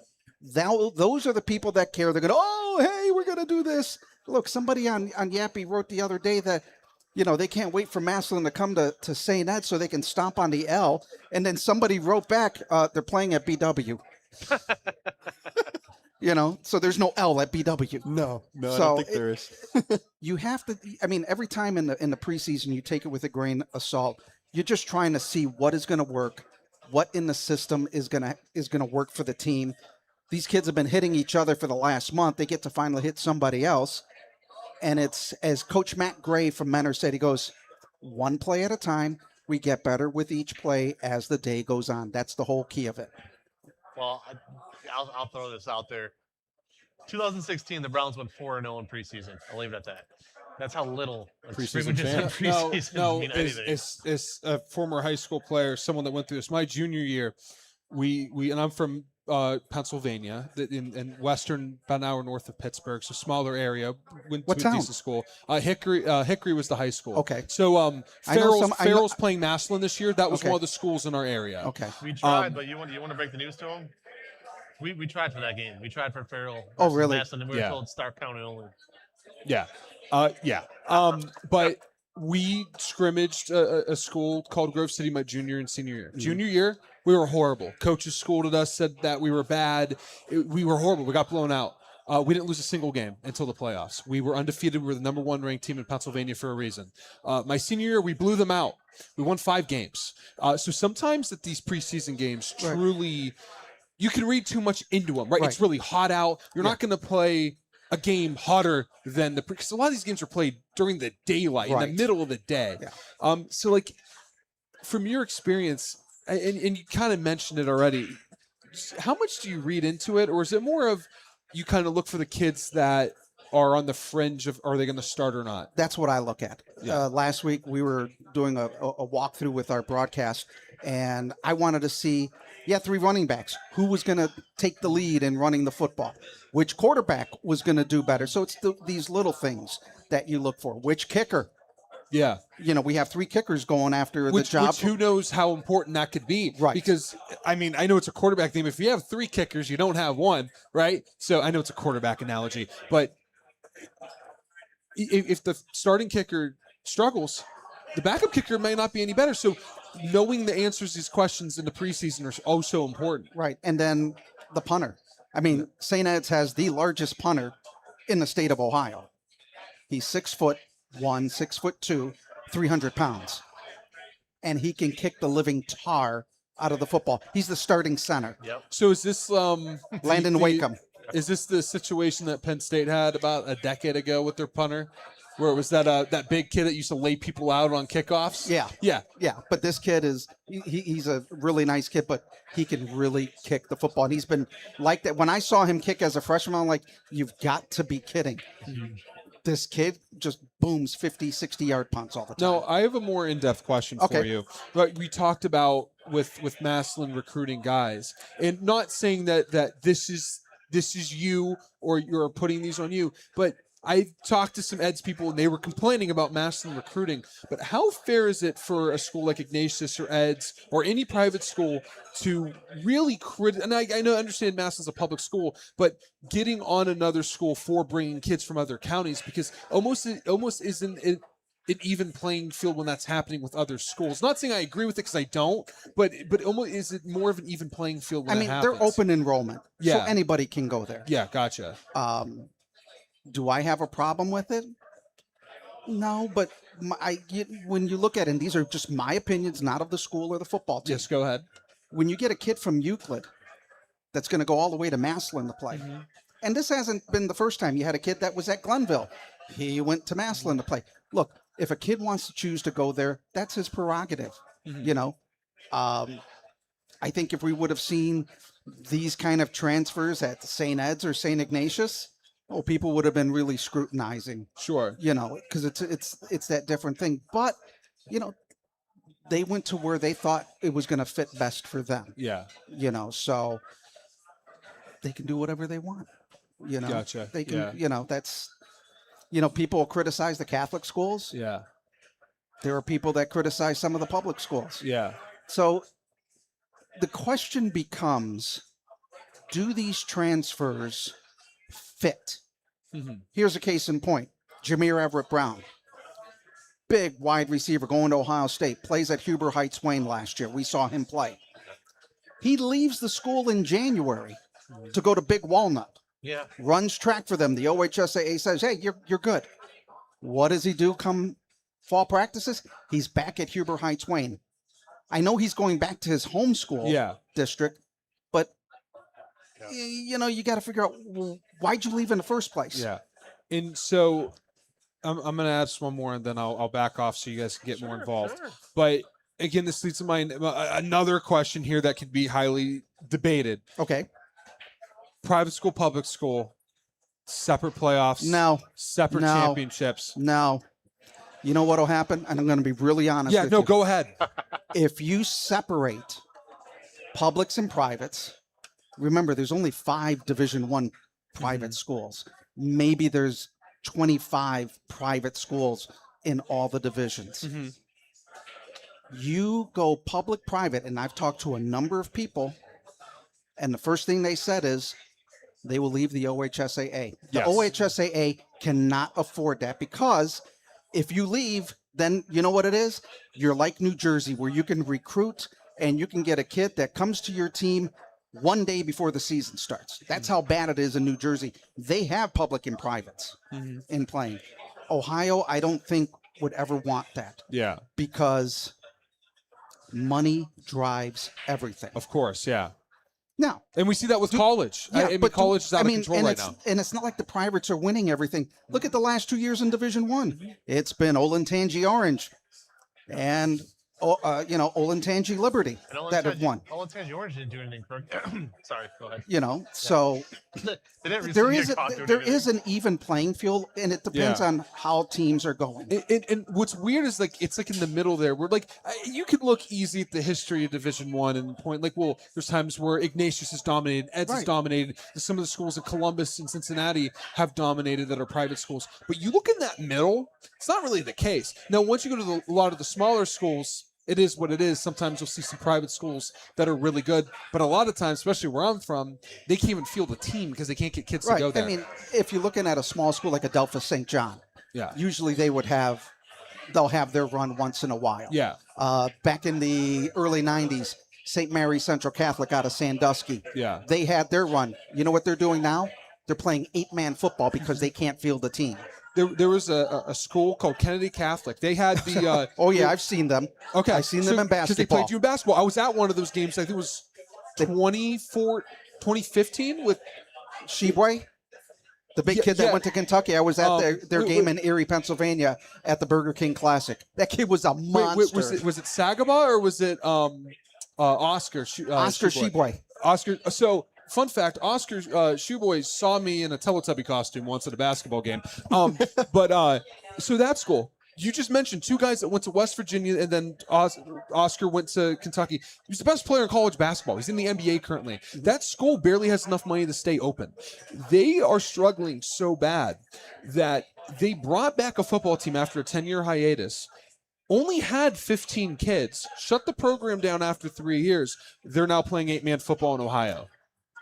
And I believe, this is my honest opinion, if you cannot field an 11-man team, have the option to go to 8-man football. Oberlin, you got 15 kids. Go play 8-man football. Yeah. You had some other schools that shut down their programs. The state really needs to get on top of this and say, you know what? If you don't have the numbers, here's the option. Go play 8-man football. It's going to be competitive. It's actually fun to watch. Yeah. I mean, Texas is super competitive with their 8-man football. And they go 6-man too. Yes, they do. Yeah. So I don't see a problem with that in the state of Ohio. There's just not that many teams, but the teams that are struggling. Look, you've had some public schools in Cleveland, in Parma, that could not field a full team.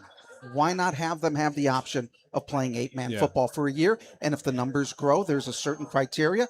They bounce back. Nothing wrong with that. You're letting teams go, hey, you want to go to Division I? Sure. Let them do 8-man or 11-man. That's my opinion there. Yeah. Was it that Leighton Vander Esch who played 8-on-8 high school football that ended up being a really good linebacker for the Cowboys for a long time? Was from Idaho, I think. Yeah. So yeah, 8-on-8. There's been a lot of those, like, just to kind of chime into the conversation, like. We didn't mean to keep you out. Oh no, you're good. I kept But, trying to give him a little pen. a lot of those like off-season workouts that players do, and the different off-season footballs and the 8-on-8s that I guess the OHSAA may not have just caught up to yet, or trying to figure out ways to implement better than maybe other states. But I feel like they may not have had as many opportunities in the past as these other states across the country have. Yeah, I mean, I've seen in my now going on 20 years over at St. Ed's, I've seen a lot that has happened in the state of Ohio. And, you know, with the advent of the 8-man coming up lately over the last few years, I think it's a good thing. And I think we might see more of it, especially with the growth of flag football in the United States right now. That's going to be a huge thing on the boys' side, not only on the girls' side in the state of Ohio, but I think you're going to see it on the boys' side as well. Yeah, that's my opinion, nobody else's. I may be wrong, which I always am. I think the girls is going to overtake lacrosse. And they're the Olympic flag football teams. I mean, ever since the Olympics had the even conversation about bringing flag football in, the flag football teams of the U.S. are like, hey, like, this is our team. Like, these are the guys that you should be looking at, not the NFL guys first, because this is a different game. My opinion when it comes to tackle and flag, and there are people that are going to be not really happy with how I say, I don't think you should be playing tackle football at age 6, 7, 8, 9, and 10. You should be playing flag football, learn how to block, learn how to throw, learn how to catch the ball. And then maybe by the time you're 7th and 8th grade, you should be playing tackle football. The Mannings didn't get to play football until they were in 9th grade tackle. No, I know a lot of guys that had great college careers that didn't play until they were like a sophomore in high school. Now, I was a kid that had pads on when I was 5. Now, a question for you. What are the chubby kids supposed to do that are never going to catch the ball and never going to go in the backfield? Well, they just don't play football. Fullback. Come on, what are they supposed to do? You wrestle. You fall on the kid, 1, 2, 3, and you win. Done that before, too. Hey, I got to chime in, though, because you mentioned him a little bit earlier. To me, right, cheap plug alert, there's a book out there called Northeast Ohio. You wrote a book? High School, 15 of them. I even read it. Who's counting? Yeah, it's a good book, actually. It's the best one I've ever written. Anyways, so. I had to get the large in print size. Yeah, it works. Whatever gets that potty visit done. All right, so it was, to me, the Holy Wars is my special night, right? You talked about Massillon, but you mentioned St. Ignatius, and again, to me, it's like Christmas Eve. I love it. What does St. Ignatius need to do now, with Coach Kaufman coming in? What do they need to do to turn it around again? Win. No, it's how? Okay, sorry. It's a culture. It's a culture that is going to be changing. Chris and I actually worked with St.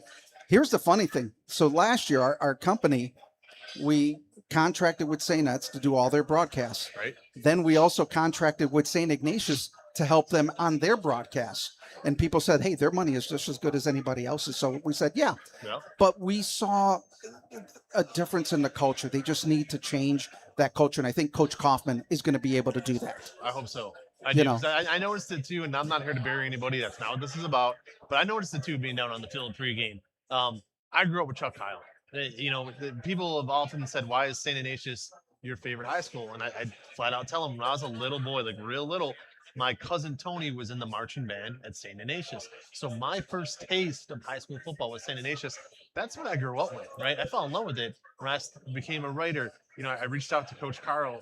Oh my goodness, Coach Kyle, who wrote the foreword for that book I just referenced. He got back to me within an hour. He's that good of a man. Yeah. And it was easy to fall in that culture. They haven't had that for the last 4 years. Before I got on board with St. Ed's, I actually called St. Ignatius games for a number of years. And that was with Scott Mutrin, Drew Haddad. They were just beasts at that time. And I think if St. Ignatius wins, that's good for Northeast Ohio football, plain and simple. Plain and simple. Yep. If Ignatius starts to win, and they are a really, really competitive team, it's good for the whole area. Where should their home field be? It's a mess. Wildsboro's not big enough. Let me just cut you off for a quick second. If Ignatius turns around, let's say they go 5-5 this year, 7-3 next year to make the playoffs, Wasmer is not a home football field that's going to be able to pack the people in. Byers is ancient. Where do you play those home games? A lot of people don't want to drive to John Carroll. It's a mess. We're there this year for John Carroll at John Carroll Oh, I know. and parking over there is horrendous. One-way streets everywhere you look. Where should they play? I really don't know. Remember, they used to play at Lakewood Stadium. Yes. Oh yeah, it's okay. So, That's how I'd. I think anywhere, Baldwin Wallace if they wanted to. George Finney was good. But wherever they go, I'm not a happy fan about going out to John Carroll, but neither are a lot of St. Ignatius folks. They didn't like the traveling of home games at different places. Now, we did a game at Case Western Reserve last year. That was a great facility to be at. Yep. I think things are going to change once you get past this season, and I think they will start winning. I think they'll figure out their home field sooner or later. Speaking of a home field that you're close to, North Royalton, Holy Name just moved out of there. What happened with that? Any insight? The only thing I can figure is they weren't getting the dates that they wanted. Price could have gone up. Money talks. Why do you think St. Ignatius didn't want to be at Byers Field? It was a high cost. Yeah, which is crazy to And me. what do you get out of it? Do you get the concessions? No. Nope. So there's got to be a little give and take. The schools like St. Ed's and St. Ignatius were at a disadvantage in that aspect because we have to go rent facilities. And it's expensive. Could you ever see a reality where either school could eventually build their own stadium, or do you think that's? I mean, I'm a Lakewood resident. There's no place to build in Lakewood. There's no place. As much as I love Lakewood, it's literally 3 blocks long. Or when it comes to length, wide. It's a wide city, but there's not a lot of place. I mean, it's all residential. Where the high school is, it's in a good spot for Lakewood High School. That stadium's the only place that stadium could be. But I mean, even Ignatius, I know they have that turf facility right there, but would it ever be possible to build in the respective areas they're in? You need a boatload of cash because, like, say, for St. Ignatius being in the Ohio City area, and me being a residential appraiser, knowing the values, you're going to spend a boatload of money to buy those houses now. A house that is worth maybe $70,000, $80,000. They put that on the market and St. Ignatius wants to buy it, it's going to cost them $250,000. So it would be nice if they can find a place. St. Ed's would love to have their own place. They even thought about digging the ground out, and lowering the field and putting stands like Cincinnati Elder that has a horseshoe there. But you're hindered by the you're hindered by the railroad tracks. Mm-hmm. So would it be nice? Yes. Just might not be realistic. Correct. What it would have been realistic is just around the corner here where they build all these apartments, where they were going to build a mall at one point right here on Pearl and 130th. That would have been the ideal place, but then that development went up in smoke, and then they built all these apartments. So if Eds were to ever build their own stadium, it would have to be in a different city? Probably. Probably. I don't, we have a hard enough time trying to find a place to play baseball. And I coached a couple of years of baseball at St. Ed's.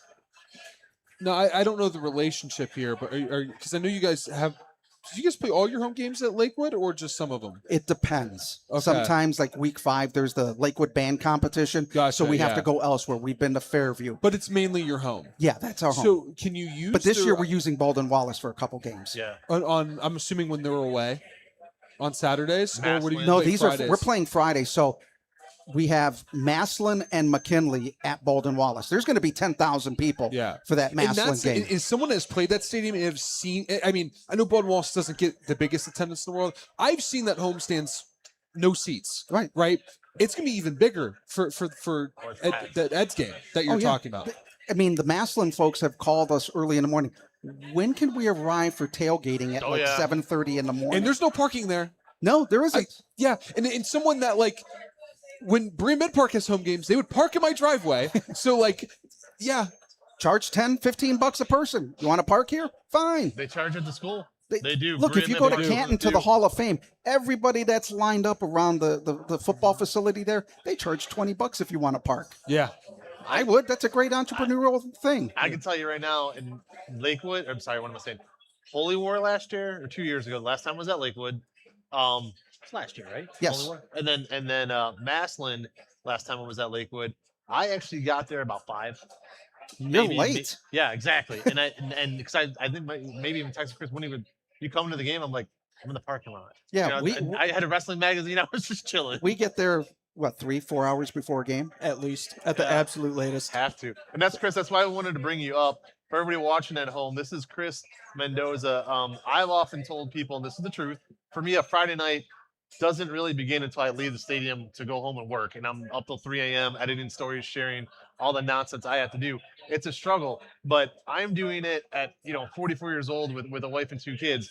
This young man over here is 20 years ahead of the curve, a genius of media. I'm pretty sure one day I'm going to be working for him. Just an amazing kid, Chris Mendoza. We want to have you up on stage. What's going on, brother? Going good. How are you? Good. Talk to us about Boy, that broadcast school really did well for you, buddy. It's paying off very well. Talk to us. We're not, because you guys you're not rivals. We're friends. Yeah. Talk to us about NEO Productions.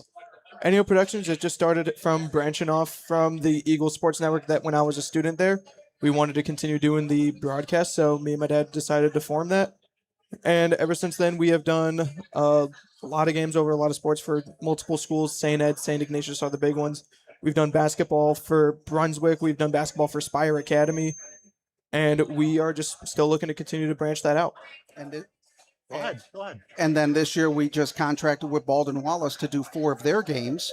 And we were honored to be called upon to do their NCAA Super Regionals last year when they made it to the College World Series. So we were broadcasting those games. That's awesome, by the way. That's really cool. I mean, Dom, can you imagine being his age? Chris, 19, correct? Yes. Can you imagine being 19 and having the world by the cojones? Like, you just know, like... Remember things I told you not to mention on the broadcast? Add that to the list. That is not getting us thrown You off the want to air. get jealous? Here's a jealousy factor that I'm even jealous of him. So we both kind of do side work with the Monsters, the Cavs, and the Cleveland Charge. So they ask him to work the Cavs playoff game. That's awesome. What is he doing? He's sitting directly behind the basket, holding cable, waiting for the cameraman to say, hey, I wasn't holding it. It's just if I needed to, I would wrap the cable. I was a utility for a couple games for the Cavs. And listen, I've sat behind him at St. Ed's games, right? Like, and I do it on purpose. If I have the chance to sit behind these guys, I will every single time. He's like watching a magician. If you've ever seen a magician spinning 9 plates at once, like that's what this guy is doing. He's unreal. Like I wanted to give him his props. Guys, I don't see the next 2 head coaches here. So do you have some time to kill with us? Sure. Yeah. We're gonna put you on the hot seat. You ready to go on the hot seat with us? Yes, but I won't say any more Italian stuff. Okay, go ahead. he'll keep it clean. Well, someone who likes to go on, has to have proper media training when it comes to the microphone. I've tried. I really have tried with him. Adam, unfortunately, some of the incidents that happened, I think, were before he was doing things with you. Ah, okay. Yeah. So you've gotten better over that, huh? He has. He's done better. I love this guy. I really do. He's great. I have such respect for him, and it's always nice to see him covering St. Ed's. I know you do, but I know the job that you guys as a company do for covering Northeast Ohio. Remember, it's since COVID that really exploded, but really internet broadcasts really didn't take off till about 15 years ago. But Absolutely. COVID really made things jump. No, like for my area, the biggest thing for us is when the radio station was covering our games. So Right. we have a radio station that covered the county. Being one of the better schools in our area when I played, we were always on the radio, and it was always a big deal.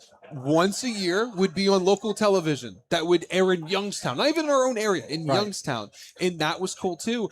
And then my sophomore year, we did our own broadcast, but it was not to the production that you guys do or that we do. It was simply my dad and the local lawyer he was friends with was holding a camera, and they were announcing the game, and the microphone was breaking up constantly. Well, that's how we started. I mean, we had a Zoom microphone. Recorder, Yeah, right, Zoom right, it recorder. was on broadcast 1 with the Zoom recorder. That's where we came from. He started at 8 years old. So, quick story.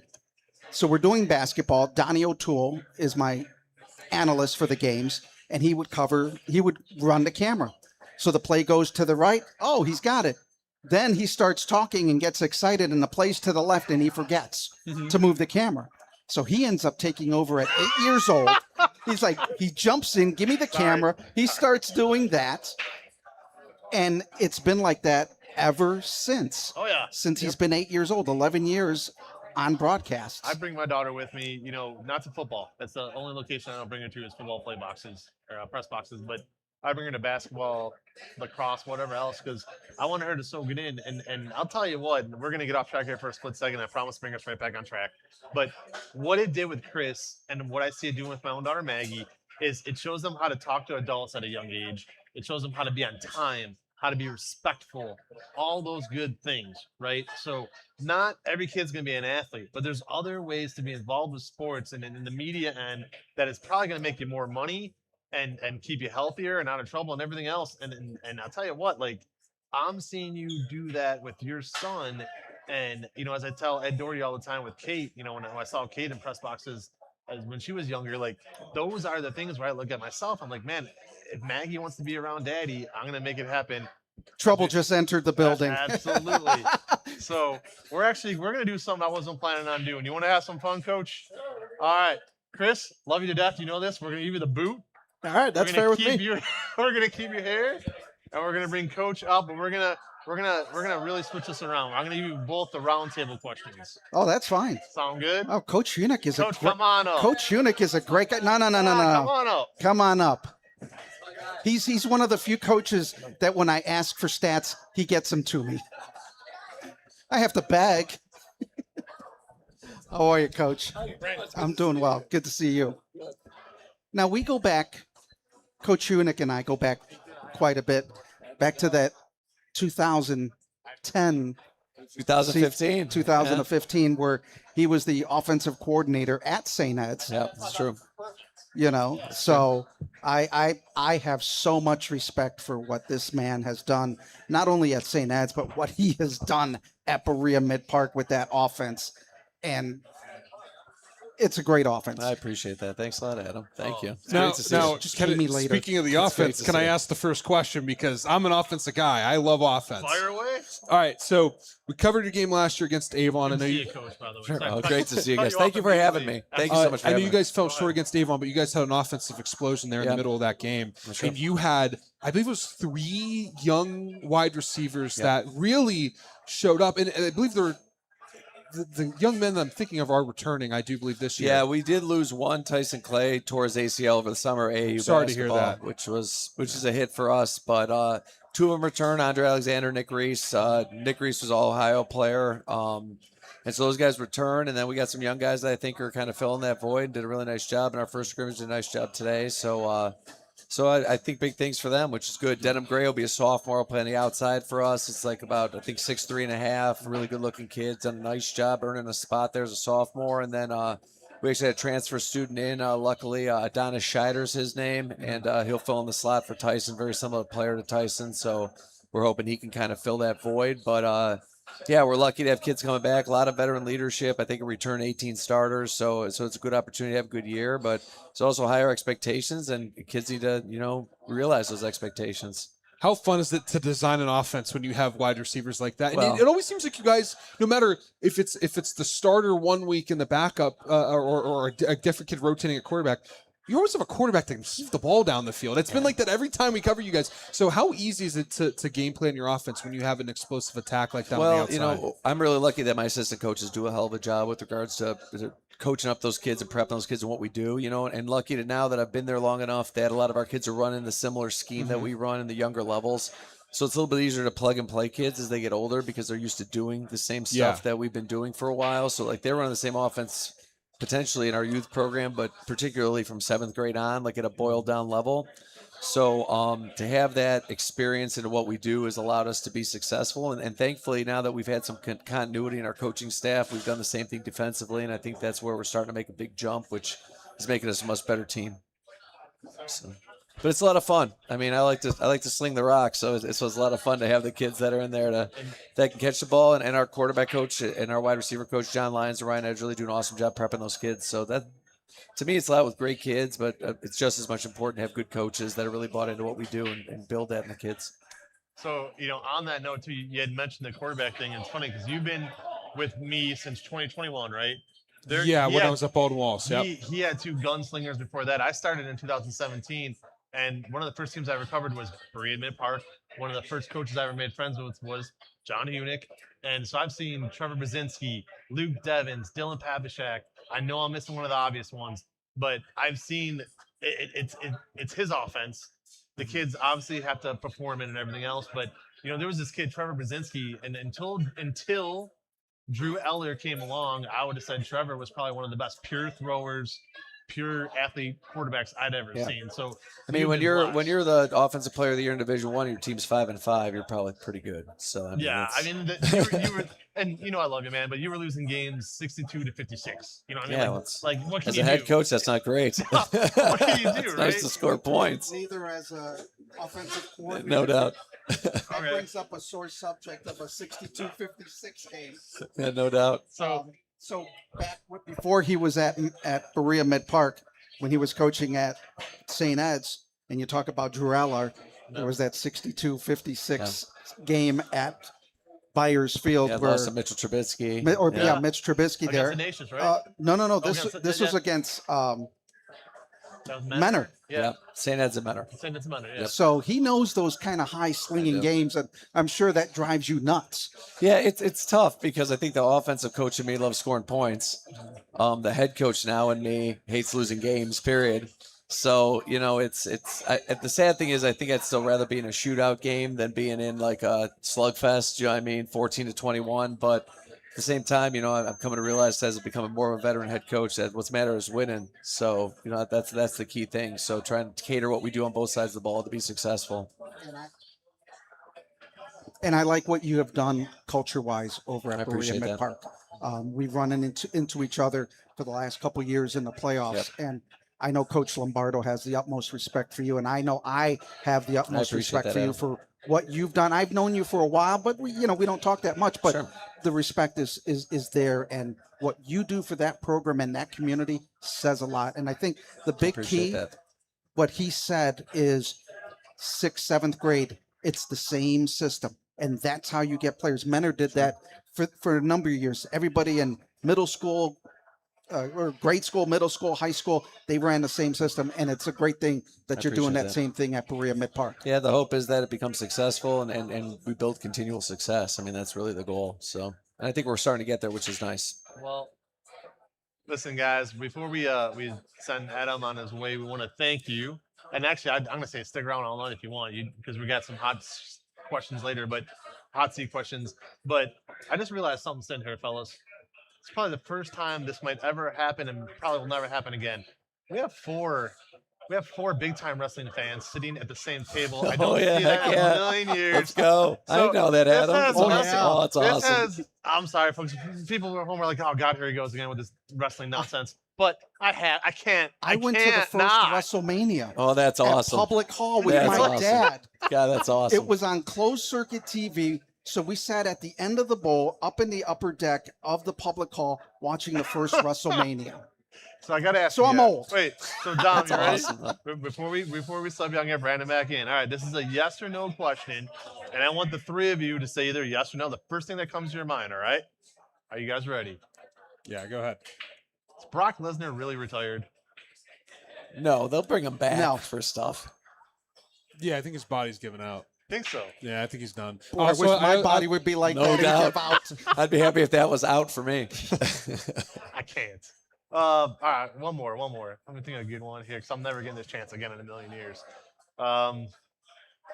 Okay. Oh, here it comes.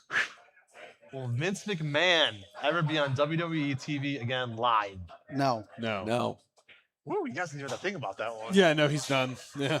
Adam Mendoza, everybody. It's great to see you, man. Hey, it's great to really see great you. to see you. Thanks, brother. Thank you for having Always me. I good. really It was appreciate nice it. talking to Nice you. talking Thank with you. Thanks, Chris. We're gonna bring Brandon back on. We're talking to the coach. How did the scrimmage go tonight? Oh boy. Who'd you guys have? Strongsville. They're going to be a good football team this year. But Again? gave us an opportunity to give some younger guys some time. We got a couple kids that are beat up, so we got to hold them out and get them ready to go for next week. So we got to accomplish what we need to. And sometimes I think having a lot of stuff to coach up before week one is better than being really good in a scrimmage and having the kids feel themselves a little bit before week one. So, but at the same time, we got a lot of stuff to do in a short time to do it. So the hope is that we kind of get it together before we play Brunswick next Friday. And by the way, he was mentioned, Drew Aller, currently a quarterback for the Steelers. I'm watching on the TV over there. Oh, really? Look at that. Serendipitous. The 4 years he was at Medina, you guys never played against him, right? We scrimmaged him. His junior and senior year. Yeah, we scrimmaged him. So his senior year, you already knew the hype going in. Oh yeah, Did it jump off the page? He was a good player in high school. There's no doubt about that. He beat Eds, and he beat Nations back-to-back weeks his That's junior true. year, Yep. COVID year. So obviously, Coach, everybody listening at home, watching at home, thank you. I meant what I said earlier. Before we get to these questions, this truly was the first guy to ever help me out. I'm not gonna say young kid, but I was brand new to the business, had no clue what I was doing. Scared to say the least. So, but he was the first guy to be like, "Hey, you're doing good, do this or whatever." But going down, pregame, talking to the coaches. So, I'll never forget it. Thank you. Oh no, I love the fact that you guys do stuff for our kids in high school sports and bring attention to the kids. I mean, it's such a different era than when I was a kid. You'd look in the plain dealer and hope to get in the plain dealer and see the stats. And the nice thing with this is you bring attention to kids. I think that sometimes don't get that attention, and I know it means a lot to them. So I really appreciate everything you guys do. I think it's awesome, and any way I can help, I'm happy to. Appreciate it. We appreciate you. So, as I kind of mentioned it a little bit before, for nearly a decade, I've covered kids like Trevor Rosinski, Luke Devins, just to name a couple. Now Dylan. This is an offense that continuously, no matter what the personnel is, seems to be a system that works.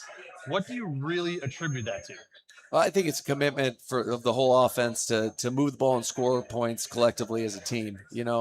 Little things that get unnoticed, how good our offensive line has been with regards to giving up sacks over the now 9 years that I've been the head coach here. I mean, the great job that our offensive line coaches have done to prep those kids. I mean, you can't do any of the stuff we do try to do offensively without our offensive line executing at a high level. So I think, all the names come out to you, the skilled kids, because they're the ones that get a lot of that credit. But I think how our offensive line plays is how we'll go, and getting those kids prepped, and then also those groups of kids I've been lucky enough to have they're the key component to that. There's no doubt. I think that goes unsaid.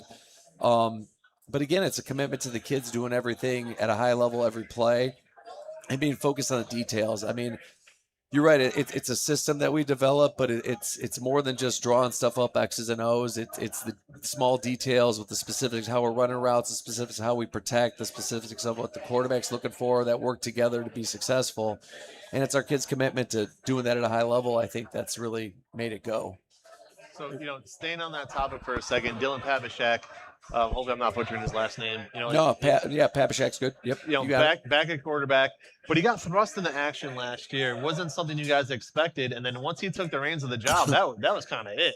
And you already had the kid who was starting was pretty good. Yeah, Vince Weaver did a really nice job for us in the beginning of the season. How do you balance that situation? But at the same time, going into this year, how much confidence does that give you in Dylan? Well, I think Pap did a really nice job. He was a little beat up going into the season, so it kind of made the quarterback competition. And Vince definitely earned it, but put him in a spot where he kind of understood that his main goal was to heal. You know what I mean? And due to I guess luck on his part, that Vince got hurt against Amherst, and then he came in and made the most of his opportunity. It's a great story for all the kids that are on our football team that we use consistently to be ready. Because he didn't think he was going to start that game or get in that game, and he had an opportunity, made the most of that opportunity, and kind of like you said, took the reins and ran with it. And I was very proud of him with that fact. It's nice to have him back. There's no doubt, because I think he's a leader on our team. I think he's a heck of a football player. I mean, if I were to pick a quarterback in the state of Ohio, I'd pick him every time. But at the same time, I think it's a challenge for a young kid when you're the guy then too, to become complacent. So I think, battling that part of it, I think is a challenge for any young man. And I think he's done a nice job with it. I just hope he continues to push himself, because, there's a difference when you're competing for a job. Every practice has to be the best practice you can be. When you're the man, I think it becomes challenging to consistently push yourself to a high level. And, I think because we have a really good quarterback coach in Ryan Edgerly, does a nice job with him, but also because I think Dylan's a really, self-motivated kid. I think that he's going to have a healthy year for us. Kind of to piggyback off of the talk of Dylan Pavishak. Sure. What do you expect from your other seniors like Tyson Clay and Nick Reese, and these guys that have made big plays for you in the past and that kind of know they're in that you're the guy position to both progress on the field and off the field with their other teammates, the underclassmen, and be leaders of the team. Well, you weren't up here when we said Tyson Clay's done for the year with the ACL injury they did over the summer. That's okay. And Tyson's done a phenomenal job as a teammate. Usually when kids get hurt like that, they know they're done with the year, they kind of just tap out mentally. And Tyson's been awesome for us. He's almost another assistant coach on the field. But we still have Nick back. We still have Andre back on offense. And on the offensive line, we have Nick Hanchuk, who'll be a 4-year starter for us at center, and Gabe Bagger at tackle, who's a Navy commit. So I think the challenge for those kids is continue to try to get better every day. You know, like I had said, I think when you're the man and there's nobody pushing you for time, I think that you could become complacent. I think that you can not focus on the things you need to get better at. And I think that, let's say Nick and Andre in this case, and Nick, Hanchuk, and Gabe have done a great job in regards to pushing themselves to become better leaders, for the football team and to kind of be the ones that drive our team to success. So, as Uncle Ben would say, with great power becomes great responsibility. I think that that's the case with those kids, that they have that. Everybody's watched them when they're on the field, right? Like you guys know, and every person I've been interviewed by this summer brings up those kids' names, I think. But it's, for them, they have to realize that they can't just show up and be great now that people have dubbed him good. I think that it's important that they continue to work hard every single day to improve those little details we talk about that'll take you to the next level. And all those kids want to play college football, so the opportunity to get better every single day at those little things, I think, will carry over to them in their future careers as well. It's a great question. Coach, the schedule does you no favors every year. Not only is your out of conference schedule tough, but the SWC, I mean, again, going back to 2017 when I started, 16, whatever, year in, year out, that conference is loaded. What does that do for your team, knowing, hey, man, we have no cupcakes on this? No, I think it's the toughest conference in Northeast Ohio. I agree. So I think that there's a couple of things that it does. First of all, it forces us to work on playing a week at a time, which I think when you feel like you have a good team is the worry, right? Is that they're going to roll into a game and not think that they just have to show up. And, you want that crispness as a head coach on offense, defense, and special teams. And when you're forced to be in a situation where you have to be good, I think it becomes the norm, which makes you a better football team. There's no doubt. And I think it's a challenge, and I love the challenge. I mean, to be completely honest with you, that's one of the best reasons, one of the main reasons why I left St. Ed's and wanted to become a head coach and want to be a head coach at private or public schools, because I think it's more challenging, and you have to be a really good football coach, have a really good staff, and get your players really bought in to be successful. And I think the SWC really emphasizes that we play against good coaches and good players every single week. And we really got to be on our A game as coaches and A game as players to be successful. And I think we're going to have a great year, but at the end of the day, we got to prove that every week. And that's fun. I mean, that challenge is fun. You don't want to be in a season, I don't think, where there's going to be games where you either feel like you're going to blow a team out or going to get blown out. Those weeks suck. So the weeks that now knowing that every week's going to be a challenge, it's exciting for me, So I got Coach. at the top. Oh, no, go ahead. Go ahead. So, Coach, you talked about you wanted the challenge of being a head coach at a public school. Yeah. But your school, and especially when you joined as a head coach, had a unique challenge of still that dynamic of kids remembering when there were 3 different schools merging into that one. They were in that small building. Yeah. I mean, it's only been, I was in I was senior, that was COVID, I believe, when that building was getting torn down. You're correct. And so how has that been trying to adjust, really build that culture? Because, really, the culture's new at the school in getting kids to buy in and what you're selling them. Well, I think the nice thing is that we've had, again, that continuity over the last 9 years with a lot of our coaches, and having a lot of those kids having played now to the point where it's become a regular thing that they played 7th and 8th grade for us. And our middle school coaches do a phenomenal job. And I think a lot of, people don't really realize how important a middle school coaching staff is with regards to building that, because it starts with them. And Tom Killis, our head coach for the 7th and 8th grade, does an awesome job. But I think it takes time. I mean, there's no doubt that it takes time to build that because there's not really a lot of tradition to pull from, right? I remember, like, again, not to touch back on other teams, but when I was at St. Ed's with Coach Finati, he used to always say, this is team, 53 of St. Ed's. This is team 54. Yeah. We're a team, 14 or 15, what I mean? Yeah. So there's a difference there. I think our administration does an awesome job of trying to build a community within the 3 communities, which I think is a huge step. And I think, Our families now are really invested in what we do, which is huge. And all three communities, now that we have merged youth programs and stuff, have really helped with that situation. But there's no doubt that it's challenging. It was extremely challenging when I first started, but every year it gets easier, and every year the kids are more bought into what we're doing. So sometimes, though, I feel like I'm not doing things right when things are easy at times. And it's been kind of nice to have some days that are easy with that type of thing, because the kids are really, I think, bought into what we're trying to do. Well, Coach, we appreciate you. Clearly, I have two questions left for you. Sure. One of them's a fun one. Okay. And one of them is, you might need a drink of water because I hope you don't get choked up. But you and I are in the same boat. Two young families. Yep. Yeah, you're pouring an hour. I see it because I'm friends with Renee. Yeah. So I see a lot of the pictures. Sure. You love what you do. I love what I do. do. Wouldn't trade it for anything in the world. Yep. But how tough is it sometimes? Well, it's a challenge with the hours, but it's, I think at the end of the day, I'm really lucky that my family's supportive, and my kids love football. It's crazy. My daughter is, she's fantastic. She'll be a freshman at Padua this year.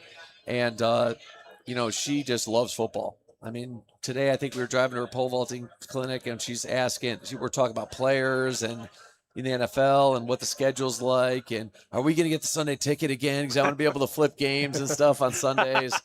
And so, them being committed, and I'm lucky that my parents, they love the game. They've been at all my games I've coached now for almost, this will be my 19th season of coaching high school football. And, that support's huge, and that care for them is a big deal. And being able to bounce ideas off of all of them, and having that support system at home is, I couldn't ask for more with regards to that from us being a football coach. But the other thing is that, like you said, we love what we do. And really those, 65, 70 kids that I have on my football team, I mean, they're essentially my kids. I mean, I don't treat them any differently than they treat my son Dominic.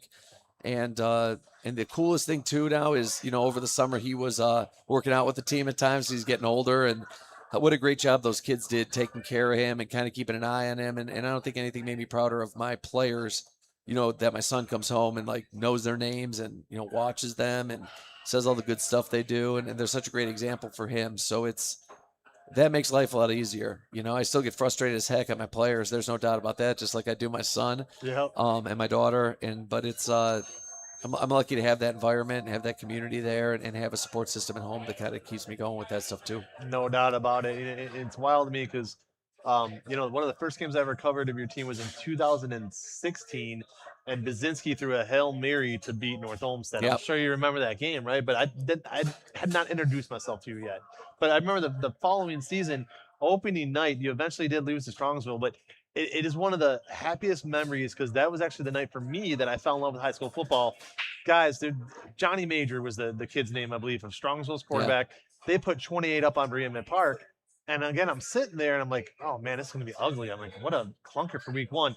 They came all the way back, ended up losing, but made it a hell of a game. Week 1, 2017. Yep, I remember. And I ended up covering you for 7 straight weeks. I'll never forget that season. It's to this day. But it's funny now because at the time, my older daughter had just started preschool. Yeah. My younger daughter was in the car seat infant. You know what I mean? And it's like, God, I'm getting old. You know what I mean? Yeah. But that's high school football to me. I have those memories. It brings things back. One last question for you before we take a break. We're gonna queue up the interview with head coach Larry Leard of Medina, and then we're gonna finish tonight with Normandy. But before we get there, I have to do it because I'm sitting next to a gigantic hockey fan. Yeah, okay. I am a hockey fan myself. So here we go. I don't watch much hockey. Yeah, That's okay. We both love it. We're teaching them. Oh yeah, we're trying. So while this is a football show, I know your love of hockey. Yep, sacred. Can you see yourself coaching hockey again if, because I know you do the Pee-wees, but if Berea Park develops a high school program, and how hard have you been? It's a D1 school, coach. Yeah, that's true. You got the enrollment. That's true. Ice time's tough, though. I'll tell you what. Getting ice time is tough in this area, but I love it. One of the coolest things this past year was I had the opportunity to be head coach of my son's team, and we had a really successful year, which was cool. But it was a challenge at the beginning, kind of getting him and me on the same page because he's dad coaching, what I mean, and of course he's the only kid I yell at most of the time. But you sound like my dad when he was coaching me in basketball.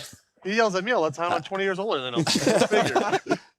Yeah, I'm really tough on Dominic. There's no doubt. But they at my assistant coaches would tell you the same thing. But I don't know. I with coaching the football team and I coach the girls flag team too. I mean, it's a loaded schedule. I think life would be pretty tough at home if I was coaching 3 sports in a high school team. So it's and I don't know, like it would be cool, that's for sure. And I love hockey, there's no doubt, but it's also kind of nice to have a sport I'm just a fan of and not be constantly worried about the coaching aspect of it.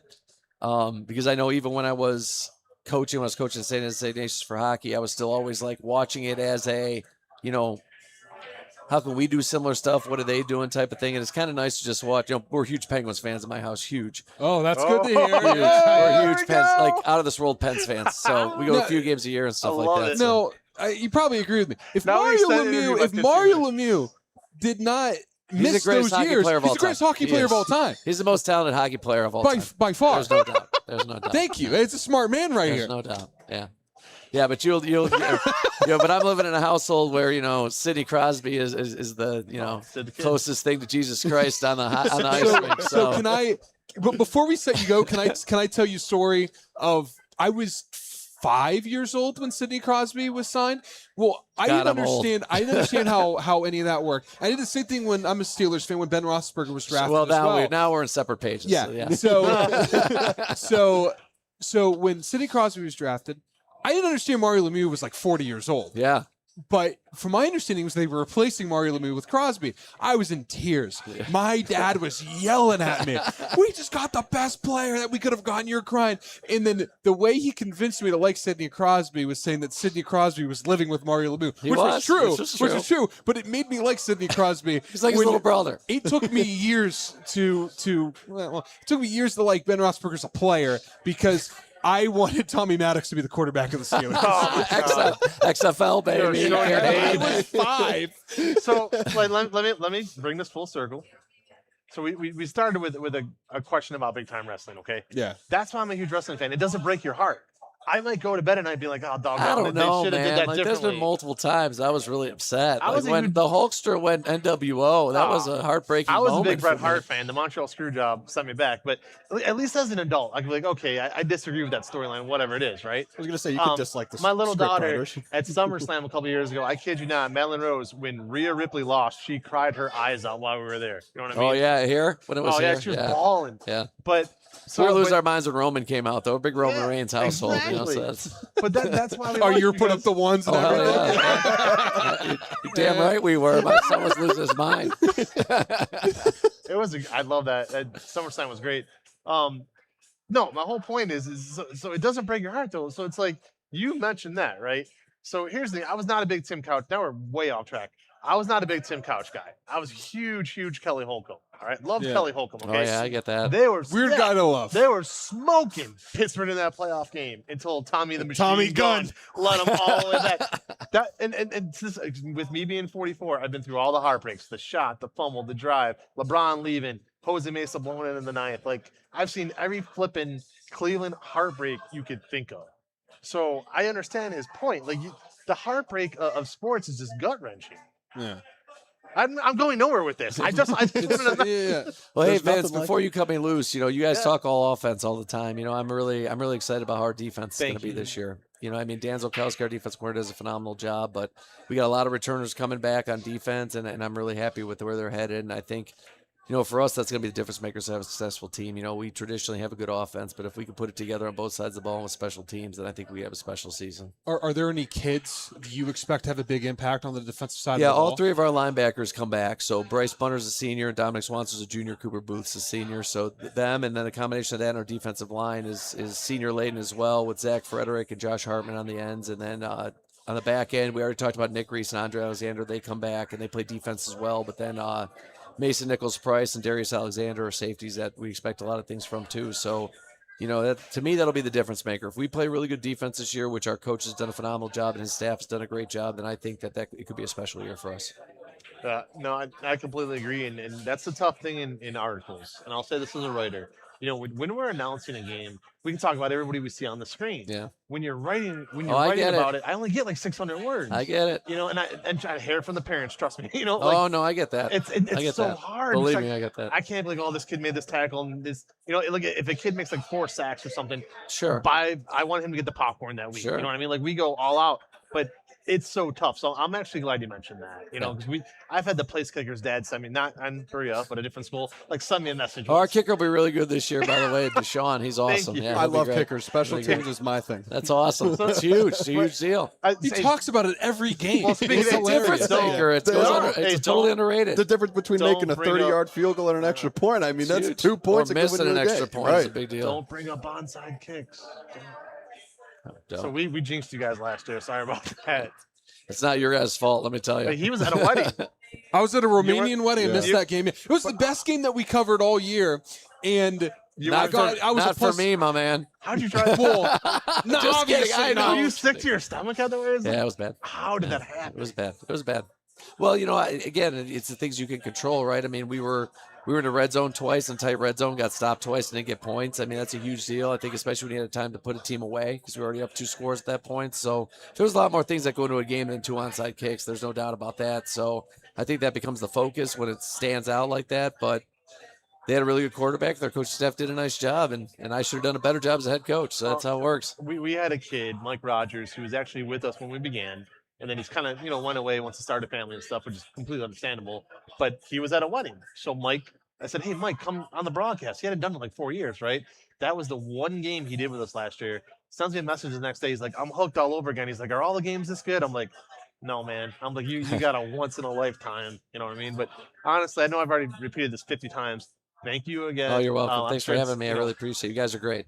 I appreciate it. I'm not, coming from the scrimmage. I'm sure you just want to go home and relax. Yeah, I do. But I want to go home and watch the film and get myself more aggravated. That's what I really want to do right now, and see the things we need to fix tomorrow. A coach's curse. It is. Yeah, you go home, you're with your family, but you can't eat because you're watching film, and now you're upset about Oh, it's offensive more line my play or family's quarterback curse. play. It's more my family's curse. I'm convinced that that's why they root so hard for our team. Is they're like, oh God, if we lose, it's going to be a terrible weekend for all of us. 'Cause he's going to be really. I get it. My dad's a girls basketball coach at PA. Every time they lose, I get a call. I can't believe the way we played. I'm like, I didn't watch the game. Like, I'm not, like, I can't help you. I can't give you advice, So I get it. Sometimes I want to hear what they say, and sometimes I don't, because they do a great job of telling me exactly what I already know we did wrong. Have you met my wife? No. I'm just telling you a great job. Anyways, all right, we're gonna wrap it up. off the rails. Thank you. Thank you guys so much. Thank you. Appreciate you very much. We're gonna go to that Medina interview, and then up next after the interview. Okay. Hey, thanks, Coach. Vince, how about we just go right into All right, Normandy's actually, coach? we're gonna have Normandy step on up here in a second. Coach Hunick, tell the family I said hi. Thank you.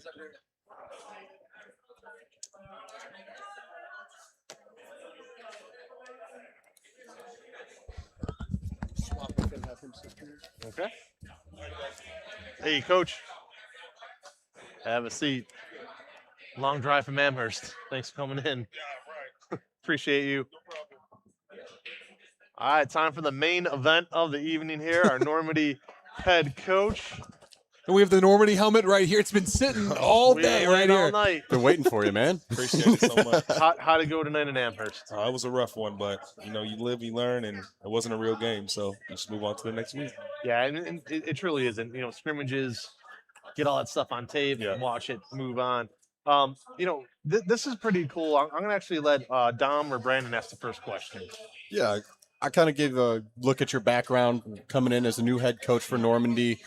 This isn't necessarily a school that we've seen or a program we've seen score a whole lot. They've had their skill players that, are really fun to watch and things like that. But as a team, there hasn't been really a whole lot of offensive burst. Right. You come from a background, all-state running back in 2014. When you get promoted at EC to offensive coordinator, you help lead them to the highest scoring average in their conference. And now you come to a team. What do you expect, and what do you expect yourself to see from your team, and what kind of offensive mindset will you bring to your team to try to help their offense continue to grow and what it could be? Right. Obviously, we want to score. We want to score a lot of points. We want to keep us in the game, but it comes with the process. You know what I mean? I think sometimes you look back in your past and you think, well, I did it this way, or I did it this way, and it's supposed to work because I did it this way or this way, when each team is a new team. So I think right now we're just in the process of finding what works for our team, where the players are best fit on the team or on the field, and then and after that, we can just roll. But like I think right now, it's just a learning curve of what we can do good and what we kind of got to get away from. And we kind of got a weird situation with the Parma schools. Just a few years ago, Parma High closed down, so you had 3 public schools in Parma, Forge, and Normandy. Now just the 2 public. But you still also have that private schools and the Pados and the Holy Names. Most cities just have that, but you also have fights against other public schools and how the reasonings work. Yeah. Does that come with a little bit of extra like focus for you as a coach? I know this is your first year. I'm not sure how much you had involved in that, but I wouldn't say too much. I'm not looking too much into it, but we know in the back of our head like it is a problem. And I always say the only way that we can keep these kids to stay is we got to win some football games.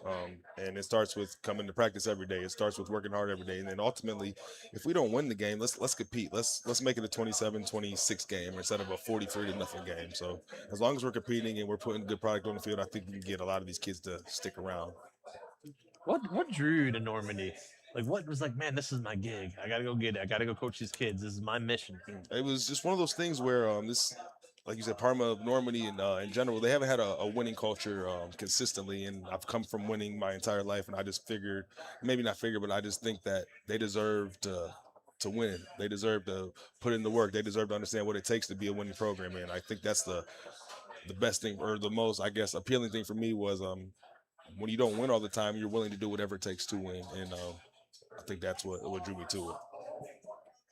Now, Coach, we talked about how it is a unique situation with Normandy, with all the different schools around. What have been some of the biggest struggles joining this program? Or, you said it's a losing program. What has been some struggles so far and of getting this program to start that culture? Starting the culture is always the hardest thing. As a coach, how do you get your culture to start? That's the biggest question. So what have been some of the struggles with that? And what are some of the successes that you've had as well of getting your culture and kids kind of buying in early on? I think I wouldn't say it was a struggle, but a personal thing that I think I should get better with is I'm very understanding with kids these days. These kids are not the kids that were back in the day where we can just tell you to show up to practice at 8 a.m. You better be here at 8 a.m. No, some kids have to go home and watch their kids at night, or they have to stay home and watch their kids. So I'm very understanding. Or have to pick up another job and work. Yeah. Some kids they have to work. Some kids are 18 years old and they have rent to pay. And people don't really know that or talk about that. But I think that's the biggest struggle, is just understanding what it takes to win. And yes, you do have a family, and yes, your family always comes first, but you're missing a day of football, and that's ultimately hurting our football team. So I think that is the biggest struggle, is understanding what it takes to truly be a competitive team on a day in and day out basis. And that's something, I don't want to speak too much out of turn, but that, I believe, that's something that you mentioned Padawan Holy Name. That's something that they don't have to deal with. No. More than likely. No. So it's a unique situation and environment, but we like to keep things positive. We got a little surprise for you about week 6. We're going to tell you in a bit. But before we get there, what are you looking forward to about this year? Like, what really gets you pumped? Like, hey, you know what? This is a great opportunity, but like, who are some of the players, and what are some of the things that we can get the fans excited about? Right. Ultimately, I always tell them I want to see just the success. I want to see the smile on their face with success.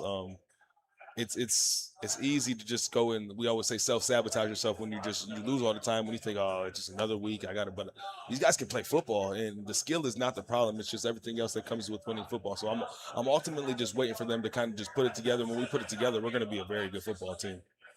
And I'm glad you kind of brought up all the Parma schools, because I've lived in Parma my entire life. I had older cousins that went to Valley Forge. I had brothers who went to Parma. So, like, I understand a lot of people would just go to the games to watch the marching band. Exactly. How do you get the fan to get him back into being there for the football game and not just watching your marching band perform? My sister was in the marching band. I should know this, but I'm drawing a blank here. What was the... either way, it was an 80s band. My dad's sitting right there. He should be helping me out. The big band that they did a lot for their band covers, Normandy. What? Another brick in the wall? Pink Floyd. There we go. Yeah. Sorry, you knew it was on the tip of but your instead tongue. of fans coming to watch Pink Floyd at halftime, how do you get them to want to come back to watch some football for 4 quarters? Well, first it starts with me. I want to be in the community. I want them to know that this football team it's a community event. It's not just a normal thing. It's not just it's a community. And ultimately, we just got to be competitive. Like nobody wants to stick around when we're losing all the time. And I know it's kind of a cliche answer, but people aren't going to stick around until we start winning some football games. So ultimately, we just have to continue to work and put the best product on the field to compete there week in and week out. Well, we have some good news for you, Coach. We sat down the other day and we said, you know what? It's hard just to pick one game every week to broadcast. We cover like 30 a week as writers, but we do the live broadcast. We have good news for you. Game 6, we are at Byers as you host Rocky River. It's myself. And I believe Brandon Soderpender over there will be calling that game. So who could we get excited about when you guys take on the Pirates? Yeah, definitely.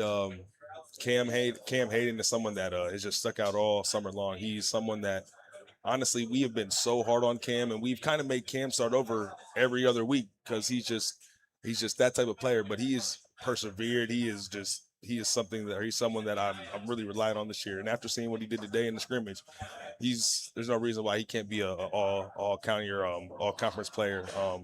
Brody Tusai, obviously, he's a 6'5", 6'6" tight end he's on his way to go get some big time offer. So I'm excited to see what he does. Jordan Leonard is a receiver. This will be his first year playing varsity football, but he's the hardest worker on our team. I just kind of ripped into the kids the other day and like, why don't you want to be like Jordan? He comes to work every day. He puts his head down. He doesn't complain too much, and he just works so hard. I know I'm missing somebody. Aaron Dancy, he's a sophomore. You would never think a sophomore can come in and compete the way he's competing. He has the capability to be a great football player, but I don't think these kids truly understand how good of a football player they can be.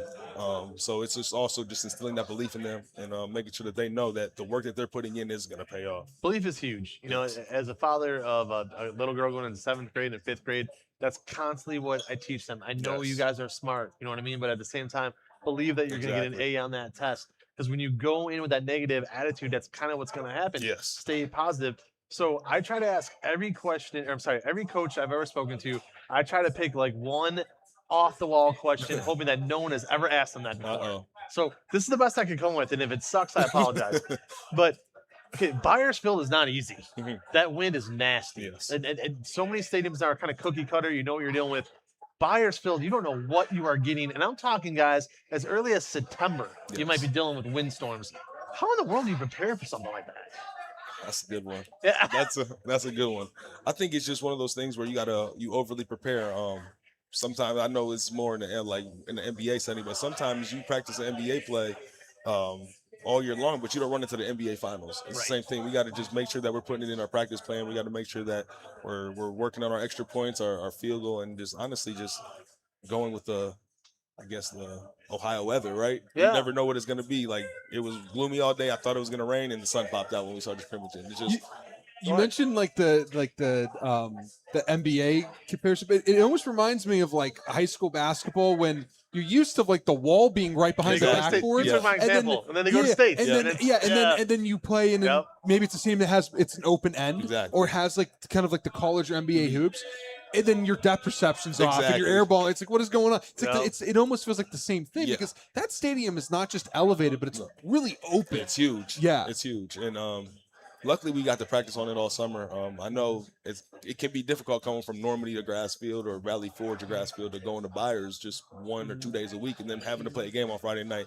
So luckily, we were able to get in there in the summertime, and these kids they've obviously been there more than I have, but they know Byersfield through and through, so I don't think that'll be too much of an issue. I'm so glad you asked that question because right before you're going to ask it, I was going to ask about the NCAA Final Four because that happens every year. Yeah.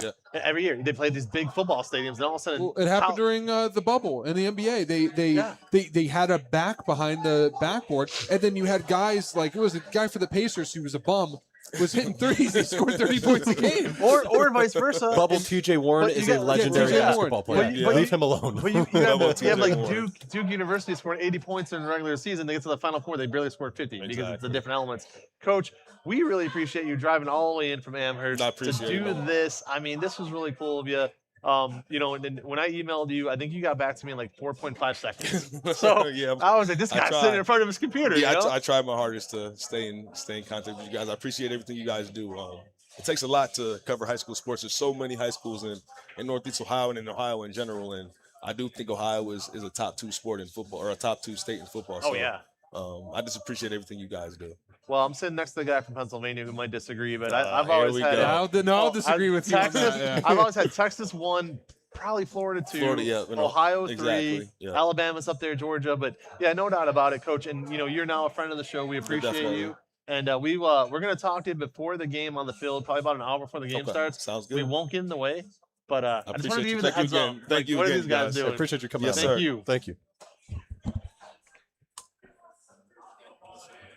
So that is going to do it, I believe, here. We're going to say our final goodbyes. Coach, thank you again. Give me a fist bump. There we go. Coach, So- thank you. Good luck this season. Flawless night. We are going to bring in Brandon Soder-Penner very quickly here. Brandon Soder, you want to pop around super quick, throw on the headset.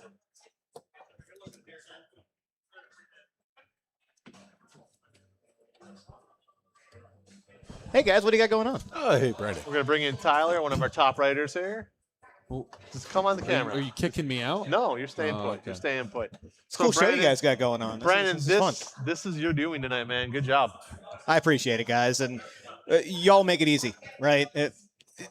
Like, there's a lot that goes in on the technical side of things, and I'm very proud of like how much we've been able to really advance that in Kee On Sports, and we talk about it all the freaking time. Started with that Zoom recorder, calling games, to being able to do live broadcasts, doing 2 live broadcasts this year, but none of that is possible without you guys, without the talent, without the relationships you've built, Vince, the company that you've built up here. So again, thankful for the opportunity that we got the platform to be able to do this. But I had a blast putting this thing together, and can't wait to do it bigger and better next year. And we appreciate everything you do for us. You heard a couple coaches tonight talk about confidence. Adam Mendoza and myself talking a little bit about confidence, being back behind the microphone and things like that. Like, I always know every single week I got writers like Tyler out there. I got a broadcast team like you guys. I go to bed on Thursday nights, sleep like a baby, because I know Friday night's going to go smooth. And I can't say thank you enough for that. I'm actually pretty excited. For years, people have told me or asked me, why aren't you on the broadcast? I get that a lot. And then after I did those games with Adam, even more people asked me, like, hey, why aren't you the face of the company? And it was no knock. They thought you guys were great, but where are you, right? Where's Vince? So getting that chance this year to do this with you guys, and I'm actually going to be on a broadcast with both of you at some point, and I'm sure you and I will hook up at some Never point with on a You and broadcast. Marvel will never Eventually be. we'll get. We did basketball together, Basketball, right? yeah. So again, for me, it's something I'm very excited about. Very happy about, and we are a family at Kee On Sports. I met Tyler here through the Lorraine. I gotta County. land the plane here, Vince. So let's You do. let's get So we're Tyler gonna on here. switch I'll swap Tyler with on. Brian's gonna land the plane, but basically, as we always say at Kee On Sports, we are a family. Want to remind everybody too, as we bring it home, we want to thank Rookies on West 130th. Put on the headset there, big guy. And basically, we just want to thank everybody again here at Rookies. A smooth night. Dom did a phenomenal job. There you go. Brandon Marvel did a phenomenal job as well. They let me tag along for once. It was kind of cool. I don't know if I'm going to get invited back, but Tyler, We'll consider it. very quickly here as we wrap it up. What has your experience been like since you've met us? Yeah, it's been great. Really, you brought up the family part, and that's what it is. I felt really supported the entire time, and just how you found me and supported me through my first game, where I didn't know what I was doing. I had to kind of do self-taught, but you helped teach me. Of course, and when I say self-taught is, I was brought on so quick, and you allowed me to teach myself, but also taught me along the way. And in my writing, and I'm thankful for the opportunity. And I never thought I'd be a sports writer, but you've allowed me this. Absolutely, and that's what I want to do for you guys. Intern season goes through, we'll say, I don't know, May through July. But honestly, anybody out there who wants to be a writer, do you want to give it a chance? He's a great example. Everybody has that talent. One of our top videographers, Chris Grenew, came on as a writer, figured out, hey, he's better at video. We will find a good spot for you. Just email me, vince.mckee@keeonsports.com. Gonna let Brandon and Dom give their final thoughts of the night, and then I'll take us home. Brandon Marvel. Yeah, no, I'm really blessed, honestly, just to be a part of this team, coming from a different company and seeing how they operate business and then how you do it. You welcome people, and you guys have definitely been making things very easy for my transition from a writer to a broadcaster. You make it really easy for me. If you felt like maybe I wasn't saying enough, you bring me and be like, hey, don't be afraid to say something. Things of that nature that really just help me help you at the same time. So it's very much a win-win situation, I believe, for me. And specifically on this season, I'm just glad to be going back to Cardinal Mooney. We left that press box, and I was like, I need to come back here next year. I don't care if it's in the regular season. I will make the drive. But yeah, again, and this was such a fun night. Great to talk to those coaches and some of the sponsors. It was a lot of fun. Yeah, this was a fun day. This is a day me and you've been talking about for years. Yep. We wanted to do. We didn't know if it was possible. Glad that we been able to do it. Brandon Soder. Without Brandon, I gonna do without him. I love you to death, man. The phenomenal job today. Did he just mute you? No. Phenomenal job. We cannot. Literally, none of this is possible without you. Me and Marvel are able to do a little bit, but boy, you do majority of everything. Because without you, that camera's probably facing the wrong direction. So I appreciate. We appreciate everything that you do. This is your company, so thank you for allowing us to help grow it in the way that we have, in a way that you were unfamiliar with at the time. So we appreciate that as well. It's been awesome. It's helped grow my media career, and I'm going to Michigan because of you, essentially. So really excited about that. So looking forward to the season. Can't wait till next week, and we'll have a doozy, that's for sure, with Strongsville Naval and Lake. Really excited about that one. Yeah, no doubt about it. And it's kind of touch on Dom's point to bring it all home. Like I've often said for years, the original name of this company was supposed to be the VarsitySportsReport.com. Then somebody got in my ear because I didn't want my name to have anything to do with it. Then somebody got in my ear at the last second and said, "Hey, why don't your last name Kee On Sports? It sounds really good."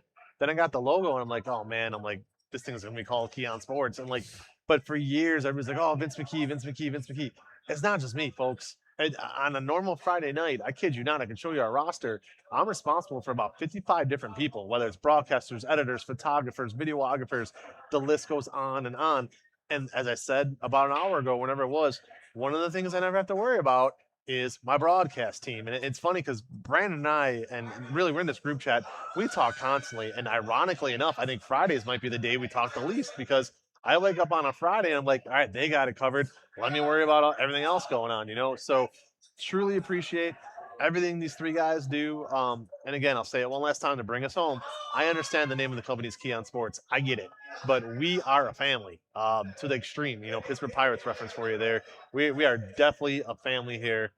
We appreciate everybody out there, the fans, the sponsors. My God, thank you, sponsors. As of about 2 hours ago, I haven't checked my phone. It's been blowing up. We got 43 sponsors right now. I think we might be at 47 or 48 by the time I get home. So it is definitely the 2 weeks before high school football season where everybody checks their budget and says, here we go. And again, the sponsor of the night, though, without a doubt, is Rookies out here at West 130th. A relationship that Brandon had, made with them. Then they helped out your brother. They have now helped out us. This is a good family entertainment environment to come into. There's no Great crazy wings. fights. Great wings. I'm about to go Cajun smash them. fries. I'm about to go eat here in a little bit. So definitely excited. But for myself, Brandon Soder, Dom Cleary, Tyler Hatcher, and the natural, the sure thing, Brandon Marvel over there. We want to thank everybody. Check us out. Again, Rookies here on West 130th, KeeOnSports.com. Sponsors, you got about 6 days.